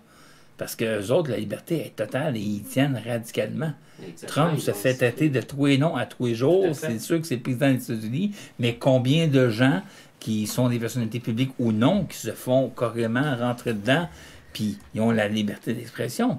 Les groupes d'extrême droite peuvent parader dans les rues aux États-Unis. C'est la liberté d'expression qui leur permet d'être comme ça, d'être structurés. Les groupes d'extrême gauche aussi, comment c'est qu'un parti communiste américain, deux choses qui sont censées être contraires dans ma tête à moi. Mais c'est la liberté d'expression qui fait ça. Il y a certains humoristes américains, parce que c'est pas si tu t'intéresses à l'humour. États-Unis, tu veux dire? États-Unis, ce serait peut-être le meilleur terme. Hey, ils vont loin en tabarly-popette dans leur genre d'humour. Quand j'écoute, moi, personnellement, là, je vais être très honnête. Moi, en fait, c'est un point commun que j'ai avec Sylvain, dans le fond. On est deux fans de Mon oncle Serge. On aime bien le petit côté rigolo, trash, pas méchant, mais un petit peu vulgaire de temps en temps. Et on ne fait pas de vulgarité ce soir, cependant. Mais je veux dire, on a ce petit côté-là qui nous fait du bien, qui permet de sortir de, l'humour trop propre, la rectitude, ainsi de suite. Mais il faut toujours garder en tête qu'ici, au Québec, il faut avoir une éthique. Mais c'est pas le cas de toutes les nations. Chaque nation a son propre code d'éthique. C'est ça que j'essaie de dire. Les Français ont leur... C'est limite au niveau de l'humour, au niveau de ce qu'on peut rire et ce qu'on ne peut pas rire. Exactement ça. Exactement. Mais justement, là, parlant des moqueries, en même temps, là, pour faire le lien avec ton deuxième billet, si tu veux, c'est que là, ces temps-ci, on entend souvent, hein, OK, boomer. Ouais, toi, t'es de la génération X. Moi, je suis de la génération moi, Y, X. Puis on se fait dire OK, boomer. Wow. N'est-ce pas une forme d'agisme? Ben, qu'est-ce que tu en penses? En fait, moi, ce qui m'a décidé à écrire un billet là-dessus... Je pense pas que ce soit spécifique à notre époque, hein, parce que les gens plus jeunes, il va toujours y en avoir qui s'imaginent qu'ils sont bien intelligents, puis que ceux qui sont venus avant eux, c'était juste des imbéciles, puis ils s'imaginent qu'ils ont tout inventé. Exactement. Mais ce qui m'a donné envie d'écrire un billet sur l'agisme, c'est que, d'une part, je me faisais dire « OK, boomer » occasionnellement. Puis, bon, justement, moi, j'aime beaucoup Denise Bombardier, qui est souvent attaquée à cause de son âge. Puis, ce qui est arrivé, c'est justement au lancement de Notre laïcité de Nadia El Mabrouk. Je suis allée et Denise Bombardier était là. Et tu as pris une photo avec Oui, c'est elle. ça. J'étais tellement honorée de la rencontrer. Oui. Fait que je suis allée lui parler. J'ai pris une photo avec elle. Puis je l'ai mise sur ma page Facebook personnelle. J'en ai même fait ma page couverture pour quelques jours.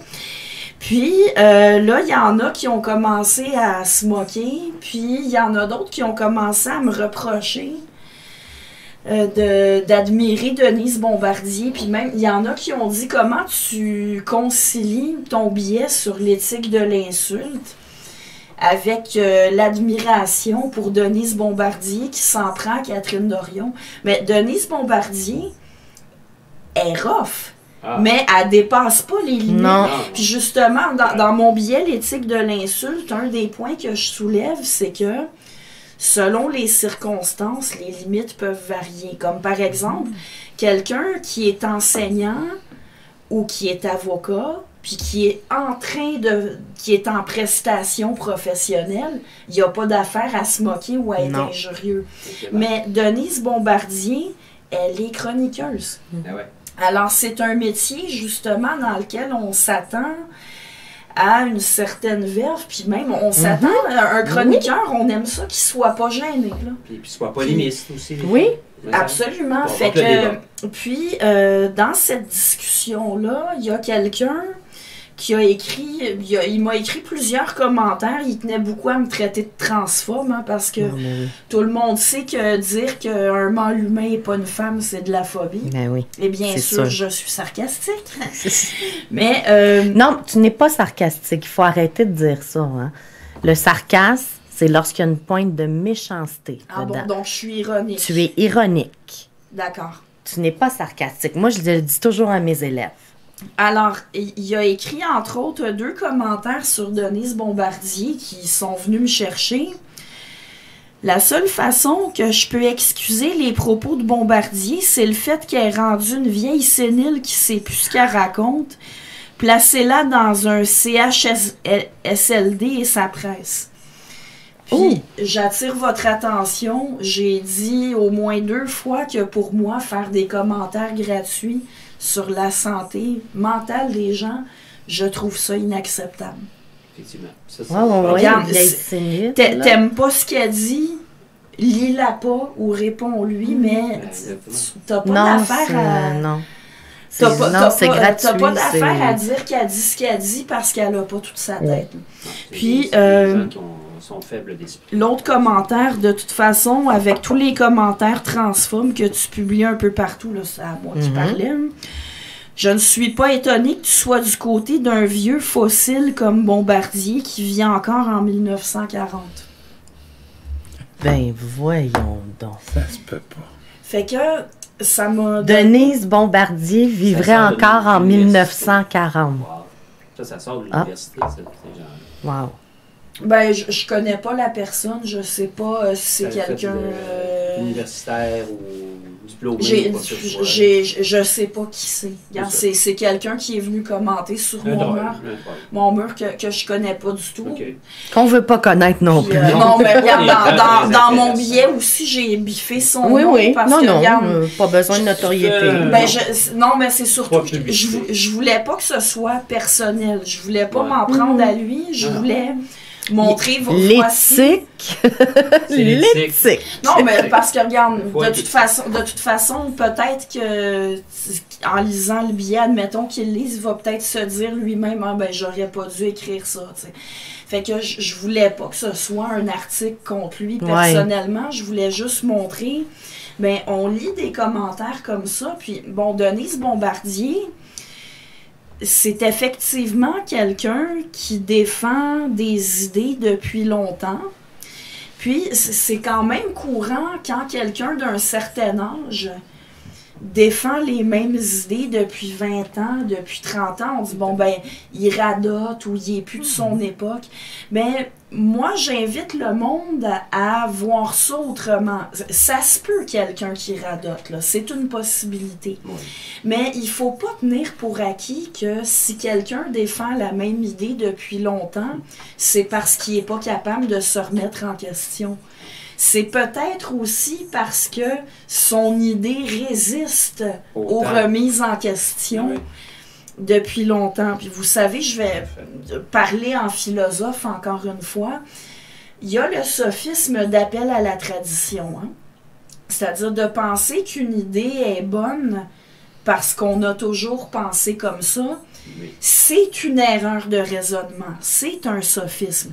Mais si tu vas à l'autre extrême, c'est tout autant une erreur de raisonnement. De dire cette idée-là peut pas être bonne parce que c'était celle de nos grands-parents. Ben peut-être qu'ils avaient raison, nos grands-parents. Il faut pas que tu regardes l'âge de l'idée. Non. Il faut que tu la critiques de manière rationnelle. Exact. Et toi, tu disais, arrêtez de penser qu'il radote. Ça peut être aussi vu comme de l'expérience. Ben oui. Ah oui. Oui, puis c'est bien quand on est jeune de pas écouter aveuglément les plus vieux, de vouloir penser par soi-même, mais est-ce qu'on peut avoir un équilibre? Faut pas non plus se dire c'est les vieux qui pensent comme ça vaut rien. Non. Ces gens-là, ils ont vécu avant toi. Là. C'est sûr. Et ces gens-là ont déjà été jeunes. Hein? Oui. Ben oui. Je pense que aussi, il y a la lutte aux préjugés dans son ensemble. C'est quelque chose qui tu sais, il y a des préjugés véhiculés par les vieux, les jeunes ont des préjugés sur les vieux. Je pense qu'il faut attaquer le principe du préjugé tout court. Ben, moi quand je regarde l'évolution... Il y a une chanson de Manon Serge, les préjugés. Ouais. Peut-être une prochaine pause musicale parce que le temps file, va falloir passer bientôt à ta chronique bientôt. Oui, mais moi, je voulais juste voir un point avec Agnève. Agnève, il y a 2 semaines, tu as été invitée là, comme conférencière parler là, de la laïcité pour la société Gilgamesh. Oui. Tu peux nous en parler un peu? Oui, ben en fait, je vais, pour pas gruger sur le Non, il n'y a pas de problème, c'est pas grave, je vais relever 2 points que je trouve particulièrement importants. 3, tiens, parce qu'il y a un élément sur lequel je voudrais répondre à ce que Nadia El Mabrouk a dit tout à l'heure, que le voile islamique soit un symbole sexiste, puis que ce soit qu'on veuille pas donner cet exemple-là à l'école. Je suis d'accord avec elle, mais j'aimerais ça signaler que ça, c'est autre chose que la laïcité. Puis j'approuverais totalement que dans les écoles, on dise, ben, Il faut pas que l'enseignante soit habillée, mettons, comme une effeuilleuse. Puis il faut pas non plus qu'elle soit habillée de façon à envoyer le message. Quand on est une femme, il faut se couvrir pour pas exciter. Je le comprends, mais c'est pas la laïcité, ça. Non. La raison pour laquelle une enseignante devrait enlever son voile au nom de la laïcité, c'est que c'est un signe religieux. Point. Il y a toutes sortes d'autres choses qu'on peut dire sur le Mais voile. c'est qu'il y en a beaucoup, il y a beaucoup de gens qui vont te dire que le voile n'est pas un signe religieux, mais bien un signe politique. Ou même culturel. Donc, Ben, tu sais, si il y a tout ce si débat c'est un signe culturel, c'est qu'elles peuvent l'enlever. pourquoi ce serait protégé par la liberté de religion? Voilà. Et voilà. Bonne À tout le monde, oui. Parce que c'est un signe culturel quand ça fait leur affaire, puis c'est un signe religieux quand ça fait leur affaire. c'est ça. C'est pas Fatima Ouda-Pépin, justement, qui disait ce n'est pas oui. religieux. On est vraiment dans un signe, un référent culturel et un référent Mais politique. regarde, une aussi. croix, Elle l'attaquait, une croix, de là, toute façon. une croix, Ouais. il y a toutes sortes de monde qui sont pas chrétiens. Ben oui, Puis qui pour en des- portent porter des croix pour Les toutes sortes rabbeurs de raisons. américains, Mais si je suis correctement informée, le critère de la loi, c'est est-ce qu'une personne raisonnable peut l'interpréter comme un signe religieux? Qu'il y ait des gens qui portent des croix pour X raisons ne change pas que, oui, c'est parfaitement justifié de dire qu'une croix est un signe religieux. Et on peut en dire autant du voile islamique. Oui, Oui, c'est Fatima justifié. Ouda-Pépin peut Oui. dire non, c'est politique. D'autres peuvent dire c'est culturel. OK, mais c'est pas complètement fou de dire c'est un signe religieux. Oui. Alors, ça rentre dans la catégorie qui est touchée par la loi 21. Mais vous savez, une critique qui a souvent été faite à l'ordre traditionnel, là, la mentalité canadienne, c'est que l'expression religieuse, puis la liberté de religion en général, a comme un statut spécial. C'est-à-dire que tu peux demander un accommodement raisonnable pour des motifs religieux, mais pas pour un motif de conscience qui n'est pas religieux. Tu peux être exempté d'un code vestimentaire pour porter un signe religieux, mais le vêtement est un moyen d'expression pour toutes sortes de choses, pas seulement pour la religion. Puis, si tu as un code vestimentaire à respecter au travail, tu peux pas dire « Ah ben moi, je veux m'exprimer par mon habillement, alors je veux pas porter cet uniforme-là. » ou je veux porter tel vêtement qui n'est pas permis, ben ça passe pas. Mais quand c'est religieux, Ça passe. c'est Ouais. comme dans les écoles secondaires, si ça n'a pas changé, on est obligé d'avoir la tête découverte quand on est à l'intérieur, sauf si c'est un couvre-chef religieux. Oui, c'est ça. Puis, il y en a des philosophes qui défendent cette différence-là qu'on va faire entre une casquette ou un bandana ou un chapeau et un turban sikh ou un voile islamique ou une kippa juive. Charles Taylor et Jocelyn McClure, dans un de leurs livres, un livre qu'ils ont écrit ensemble, ils distinguent préférence et conviction de conscience. Parce qu'on fait des choix individuels, mais parmi les choix qu'on fait, il y en a qui relèvent de la préférence, une question de goût, alors qu'il y en a d'autres qui relèvent de conviction de conscience, c'est-à-dire qui vont être importants. Une préférence, tu peux y renoncer temporairement sans problème. Pour illustrer, admettons que moi, je suis dans un restaurant italien, puis je suis végé. Alors là, est-ce que je prends la sauce arrabbiata ou la sauce napolitaine? Moi, je vais prendre la sauce arrabbiata parce que j'aime ça quand c'est piquant. Mais admettons que Marie-Hélène, elle me reçoit chez elle, puis qu'elle me sert des rigatoni à la sauce napolitaine. Il n'y a pas de problème. Je vais en manger, même si c'est moins piquant. Mais si quelqu'un me sert de la sauce bolognaise, T'es ben, végétarienne. là je serais pas à l'aise parce que manger de la viande, c'est faire violence à ma conscience. Ouais. C'est pas parce que j'aime moins ça au goût, c'est que là, je suis pas à l'aise avec ma Ouais, conscience si je le fais. Puis de la même manière, beaucoup de gens qui portent des casquettes, ils peuvent les enlever, les remettre comme ils veulent, alors que pour un Sikh, enlever son turban, c'est pas la même chose. Non.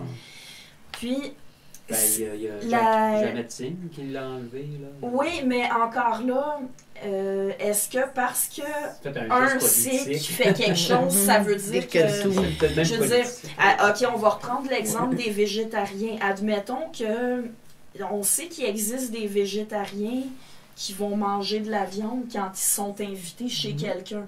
Est-ce que parce qu'il y en a qui le font, ça veut dire que tous les végétariens Le fond. sont engagés, du coup, à avoir la même flexibilité? Alors, vous voyez, la distinction qu'ils font, Taylor et McClure, elle est pertinente. Où moi, je bloque, par contre, c'est que aller lire, ce serait à l'État de déterminer ce qui est une conviction de conscience et ce qui est une préférence. Parce que, finalement, c'est les tribunaux qui décident si on t'accorde un accommodement raisonnable. Et voilà. Puis de protéger certains vêtements par la loi plutôt que d'autres. Alors, finalement, est-ce que l'État peut vraiment statuer? Puis, bon, Taylor parle beaucoup de l'identité. C'est quelque chose que je déplore. J'aime pas beaucoup le concept d'identité, mais de dire que son voile pour une musulmane qu'il porte fait partie de son identité. Ben, moi, mon look fait partie de mon identité. Puis, il y a beaucoup de gens pour qui les perçages qu'ils ont dans le visage, leur tatouage, la couleur dans les cheveux, le look métalleux, il y a toutes sortes de modes d'expression par l'habillement ou par les accessoires, ou ça peut être aussi dans d'autres dimensions de la vie, mais est-ce qu'on peut vraiment autoriser l'État à dire ce qui fait partie de l'identité d'un citoyen et le distinguer de ce qui est juste une préférence à laquelle le citoyen peut renoncer sans que ça lui demande un gros sacrifice? Moi, personnellement, j'ai hésité entre l'enseignement puis le droit. C'était pas la seule raison, mais une des raisons qui m'a fait préférer l'enseignement, c'est que je me disais qu'il y aurait moins de contraintes vestimentaires. Oups. Parce que pour moi, avoir à porter un uniforme ou avoir à me conformer à un code vestimentaire strict, Ouais. il faut que, ou sinon, il y a des cabinets d'avocats où on s'attend à ce que les femmes soient en tailleur. Moi, passer 5 jours par semaine en tailleur, ce serait un très gros sacrifice pour moi. Puis, bon, comme je vous dis, là, c'est pas que la distinction est pas pertinente, c'est juste pas à l'état de l'affaire. Effectivement. Puis surtout que l'État, la manière dont il tranchait avant la loi 21, puis la manière dont il tranche encore dans le reste du Canada, si c'est une religion, c'est vraiment important. Si c'est d'autres choses, mais la personne peut renoncer. Mais c'est pas comme ça que ça fonctionne. Ouais. Non. Pas du tout.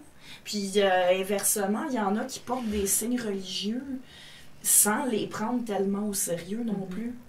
Effectivement. Puis, Un débat intéressant. Le temps file malheureusement, mais c'est un sujet auquel je tiens absolument à revenir dans les semaines qui s'en viennent.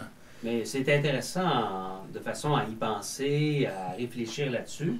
Mais sur le plan pratique, ça a pas de... ça peut pas marcher. Leur réflexion à M. McClure et à Taylor, c'est Taylor McClure, c'est ça qu'ils l'ont écrit ensemble? C'est ça. Donc, oui, c'est intéressant sur le plan de la réflexion, sur le plan de la philosophie, mais sur le plan du droit ou sur le plan de la réalité du plancher des vaches, ben, c'est inapplicable.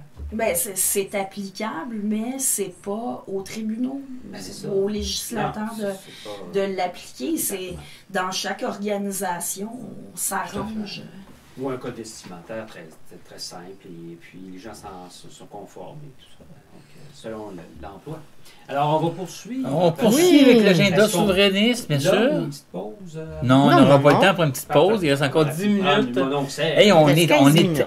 il reste à peu près 15 minutes. 15 minutes, On bon. est très discipliné ce soir. On est tout à Oui, l'heure. on On a commencé à 9h pile, puis ça va bien. On suit l'ordre de la soirée. Oui.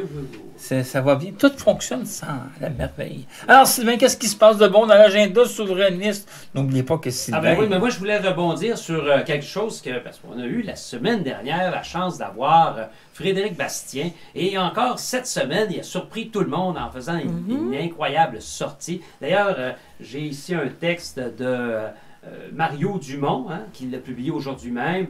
Alors, le preux professeur d'histoire. Alors, il parle de notre ami Frédéric Bastien comme étant une surprise, la surprise de l'automne, on pourrait dire, de la fin de l'automne. Et vraiment, là, sa sortie justement sur la juge donc, de la Cour d'appel. Ça a été la semaine Bastien. Ça a été Ouais, la semaine ouais, Bastien. ouais. Il est passé dans tous les médias Ouais. et ça a été vraiment assez incroyable. Et voyez-vous, on a été les seuls blogueurs, vidéoblogueurs, le seul à les recevoir. Là, il était là la semaine passée. Là. Ouais, On a été très chanceux. On a vraiment passé un bon moment pour apprendre à le connaître. extraordinaire. Il était surveillé. Oui, et il est à surveiller. D'ailleurs, Mario Dumont, il dit c'est quelque chose d'assez incroyable. Il dit, en matière de nationalisme, parce qu'il dit simplement, cette semaine, Frédéric Bastien nous a fourni une occasion de réaliser que, donc, justement, il mérite d'être connu davantage et mérite qu'on le prenne au sérieux. Alors, il n'a ni une grande notoriété. D'ailleurs, il critiquait le fait qu'on lançait son nom comme candidat potentiel à la chefferie du Parti québécois. Et donc, il n'a ni un siège au Parlement, comme si le fait de ne pas avoir de siège au Parlement était d'une importance capitale, alors qu'il y a eu, dans le passé, des femmes et des hommes qui se sont présentés à la chefferie d'un parti et qui n'étaient pas, ils n'étaient pas membres du Parlement. Alors, en matière de nationalisme, sujet crucial pour le PQ, il aura davantage fait. Il aura fait davantage avec sa sortie sur la cour d'appel cette semaine que tout le reste du PQ dans l'année. Ça fait... Ça fait mal. Ça fait mal. Ça fait mal. Au PQ. Oui, Hein? pas à Frédéric Bastien. Non, non. évidemment, c'est comme on lance comme une éloge. En tout cas, vraiment, il est assez... c'est un texte surprenant, mais c'est un texte qui rend vraiment... On parle de coup de maître, on parle de possibilité de se présenter à la chefferie du Parti québécois. Alors évidemment, le fait qu'il a attaqué la juge dans sa crédibilité, il a même attaqué la cour d'appel. Alors c'est c'est quand même... Il a ébranlé les colonnes du temple, on pourrait dire, littéralement. Alors voilà, donc les aventures de notre ami Frédéric Bastien se poursuivent et on lui souhaite une bonne réflexion pour la suite des choses.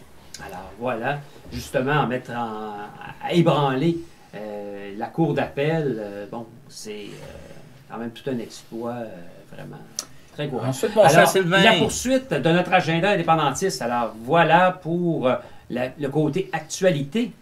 C'est à lire donc dans le Journal de Montréal, le Journal de Québec. Alors l'autre activité, demain.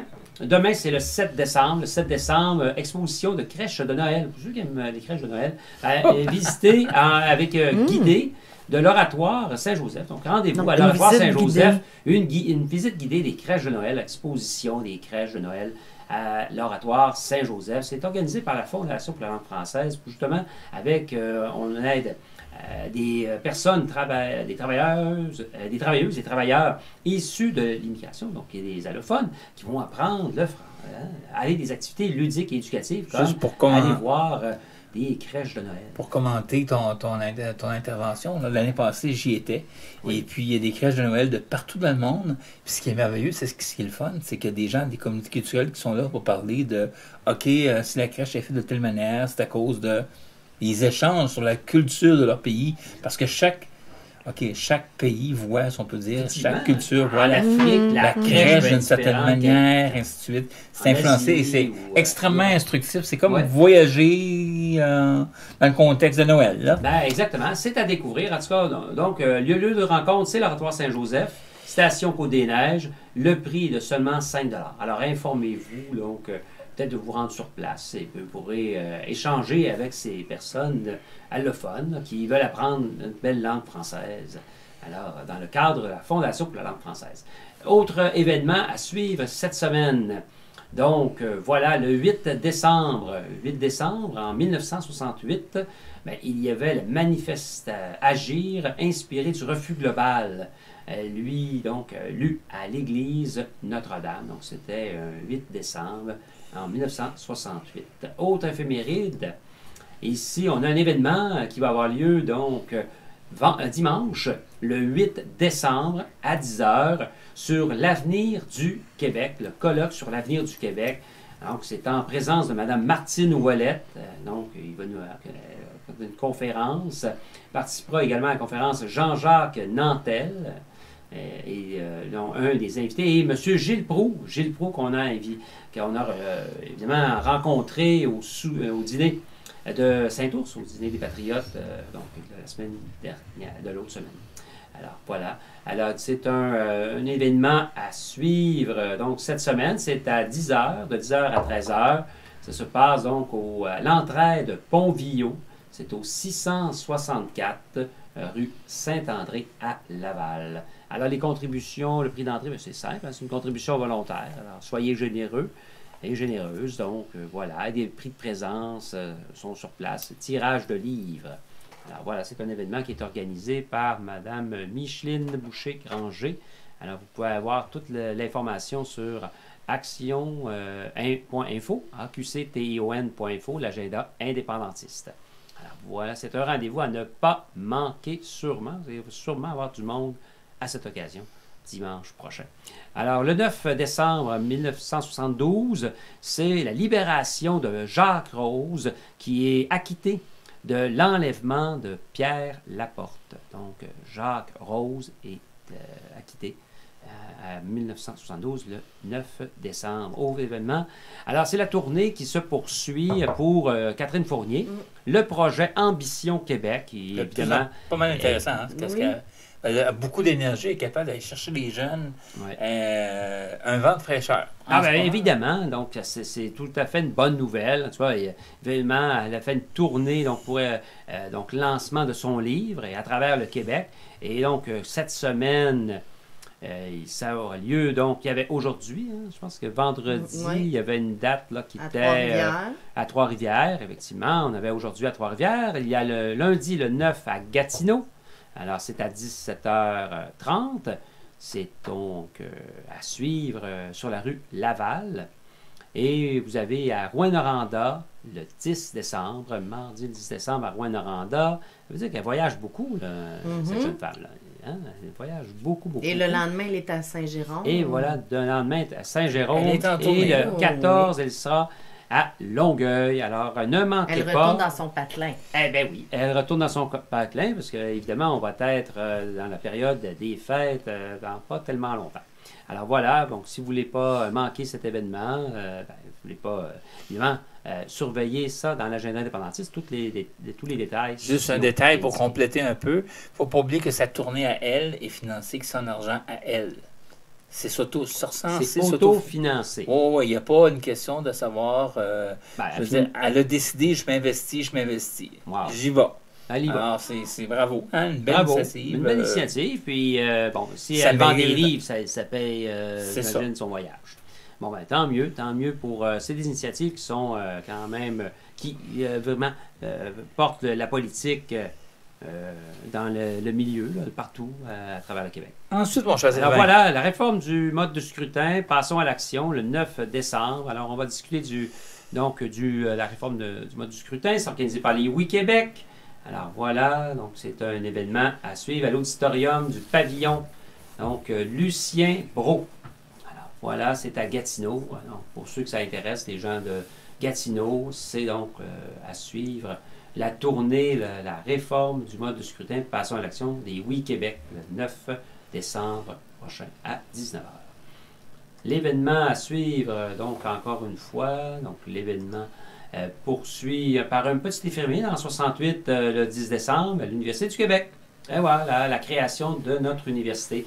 L'Université du Québec, le créé, donc on crée les réseaux des universités du Québec. Il y a de cela, donc, 51 ans, très bientôt. On fêtait le 50e l'an dernier. Alors voilà, donc, une petite éphéméride et un grand réseau maintenant qui est même reconnu à travers le monde au niveau de la recherche et des publications. Le concours Projet Rafale, un intéressant concours à suivre, parce que pour les jeunes qui sont à l'écoute présentement de 12 à 35 ans, pour peut-être les moins jeunes, donc il y a le Projet Rafale, une production de petits vidéos d'1 à 2 minutes. Vous, simplement, vous avez exprimé votre attachement, votre amour, votre affection à la langue française et en faire la promotion dans votre entourage. Alors, les prix de présence sont de 3 000 $ pour le premier prix, 1 500 et 500 $ pour le troisième prix. Donc, à partir de quel âge qu'on peut participer? À partir de 12 ans. Alors, voilà. Donc, si Roxane, vous avez t'as quel âge, des jeunes de 12 ans, vous pouvez les initier à la vidéo et en faire, évidemment, partager le potentiel. Alors voilà, donc vous inscrivez, donc vous allez sur le site du Mouvement Québec français pour avoir plus de détails. Et la finale sera, évidemment, donc c'est jusqu'au mois le 12 janvier, si je ne me trompe pas. Voilà, ensuite le 12 décembre, en 1912, le 12 décembre, c'est la refonte de la charte de l'Association Saint-Jean-Baptiste de Montréal. Donc évidemment, c'est la Société Saint-Jean-Baptiste de Montréal, où on écrivait la fameuse charte. Et il faut savoir que la Société Saint-Jean-Baptiste, l'association Saint-Jean-Baptiste, est une création de l'État, dans le sens que c'est une loi qui a créé la Société Saint-Jean-Baptiste, qui lui donne son statut particulier d'institution d'éducation civique et de service public, si je ne me trompe pas. Voilà. Et autre événement à suivre, bon, le 12 décembre, ne manquez pas, donc les prix d'excellence en français, donc c'est comme la finale donc, pour l'appel de candidature pour le prix d'excellence en français Gaston Miron. C'est organisé par la Société nationale des Québécois et Québécoises des Laurentides. Alors voilà, et donc le mouvement national des Québécois et Québécoises également s'associe à cet événement qui compte pour être la 9e édition. Donc voilà, c'est la 9e édition du prix d'excellence en français Gaston Miron. Et qui était Gaston Miron? Gaston Miron est l'un nos plus grands poètes donc de la littérature. L'homme rapaillé. Si vous n'avez pas lu, un livre donc sur simplement le Québec, la poésie, en apprendre beaucoup plus sur nous-mêmes, eh bien, L'homme rapaillé est un livre et c'est un incontournable. Il y avait eu un album aussi là-dessus. Je sais qu'Yann Perrault, entre autres, avait participé. Il y a eu 2 temps, il y a eu une tournée sur la poésie de Gaston Miron. Chanté de façon magnifique par nos belles voix au Québec. Alors voilà, donc c'est proposé par le mouvement Québec français des Laurentides également. Donc voilà, donc toute une association de mouvements qui ont à cœur notre belle langue française et la promouvoir. Voilà. L'autre événement de 12 décembre, soirée cinéma, une soirée cinéma à 18h30. C'est à la maison Ludger Duvernay pour donc les travailleuses et travailleurs issus de l'immigration, donc voilà, des allophones, qui, donc voilà, on propose un événement, donc la langue, donc une histoire d'amour. Alors voilà, une projection d'un film, de documentaires qui seront commentés. C'est à 18h30 et c'est le 12 décembre à ne pas manquer. Voilà. Pour d'autres événements à suivre, le lendemain, le vendredi 13. Alors, la semaine prochaine, il y aura un vendredi 13. Pour ceux qui sont superstitieux ou superstitieuses, donc vous pourrez avoir peur. Alors, vous avez des chats, des chats noirs. Mais il y a un lancement du livre, Ronin. Donc, le vendredi 13 à 19h, c'est une invitation, le dernier livre de M. Claude Aubin. Alors, c'est à la Société Saint-Jean-Baptiste de Montréal, au 82 Sherbrooke-Ouest. C'est un événement à ne pas manquer. Donc, contributif donc, à la société. Donc, c'est le livre édition Claude Aubin. Pour ceux que ça intéresse. C'est donc un roman là, de M. Claude Aubin. Merci beaucoup, Sylvain, pour ta chronique. Voilà. Merci d'être encore fidèle à l'émission. Oui. Hey, on termine Peut-être l'émission. aussi savoir qu'il y aura aussi, juste ajouter, Oui. dimanche le 15, il y a un souper, un déjeuner-conférence. Et le déjeuner-conférence, donc le 15, à ne pas manquer, c'est comme invité. Je ne l'ai pas à l'écran, il faudrait que je le regarde ici. J'ai peut-être une image. La prochaine fois, Parce que Sylvain, la prochaine fois, on la n'a plus de prochaine temps. fois, On n'a plus de temps. Ne manquez pas ça. Allez vous informer auprès de la Société Saint-Jean-Baptiste de Montréal. Et puis, si vous voulez plus de détails, allez dans l'agenda indépendantiste action.info, aqcton.info. Voilà. Merci beaucoup, Sylvain. C'était Tout le monde me parle. Merci encore tout le monde d'avoir été là. Merci à nos invités. Merci à Niel de t'être déplacé. Merci à Niel. Merci à Nadiel Mabrouk d'avoir encore sa du temps. grande C'était générosité. Juste pour faire un dernier point, le 20 décembre, notez à votre agenda, ce sera la dernière émission de l'année 2019. Et nous ferons un spécial jeunesse! Oui! On mettra en évidence notre belle relève. Oui, et des ses beaux connaissances. militants. Des beaux Des militants. beaux militants. Mais nous, là, tout le monde me parle, là, on fait ça pourquoi, vous pensez? On fait ça parce qu'on aime ça. Mais on veut aussi transmettre. Et ce qui est le fun, c'est quand la relève montre qu'elle est aussi capable, elle aussi, d'apprendre. Alors, manquez pas ça, on va avoir Et de nous apprendre aussi des nouvelles infos. À Hein, travers leur regard à eux, on apprend Oui. tellement de choses sur nous-mêmes. C'est ce que je pense. Merci beaucoup. Merci d'avoir été là. Merci Jean-Marc pour la technique. Passez une bonne fin de soirée et à la semaine prochaine.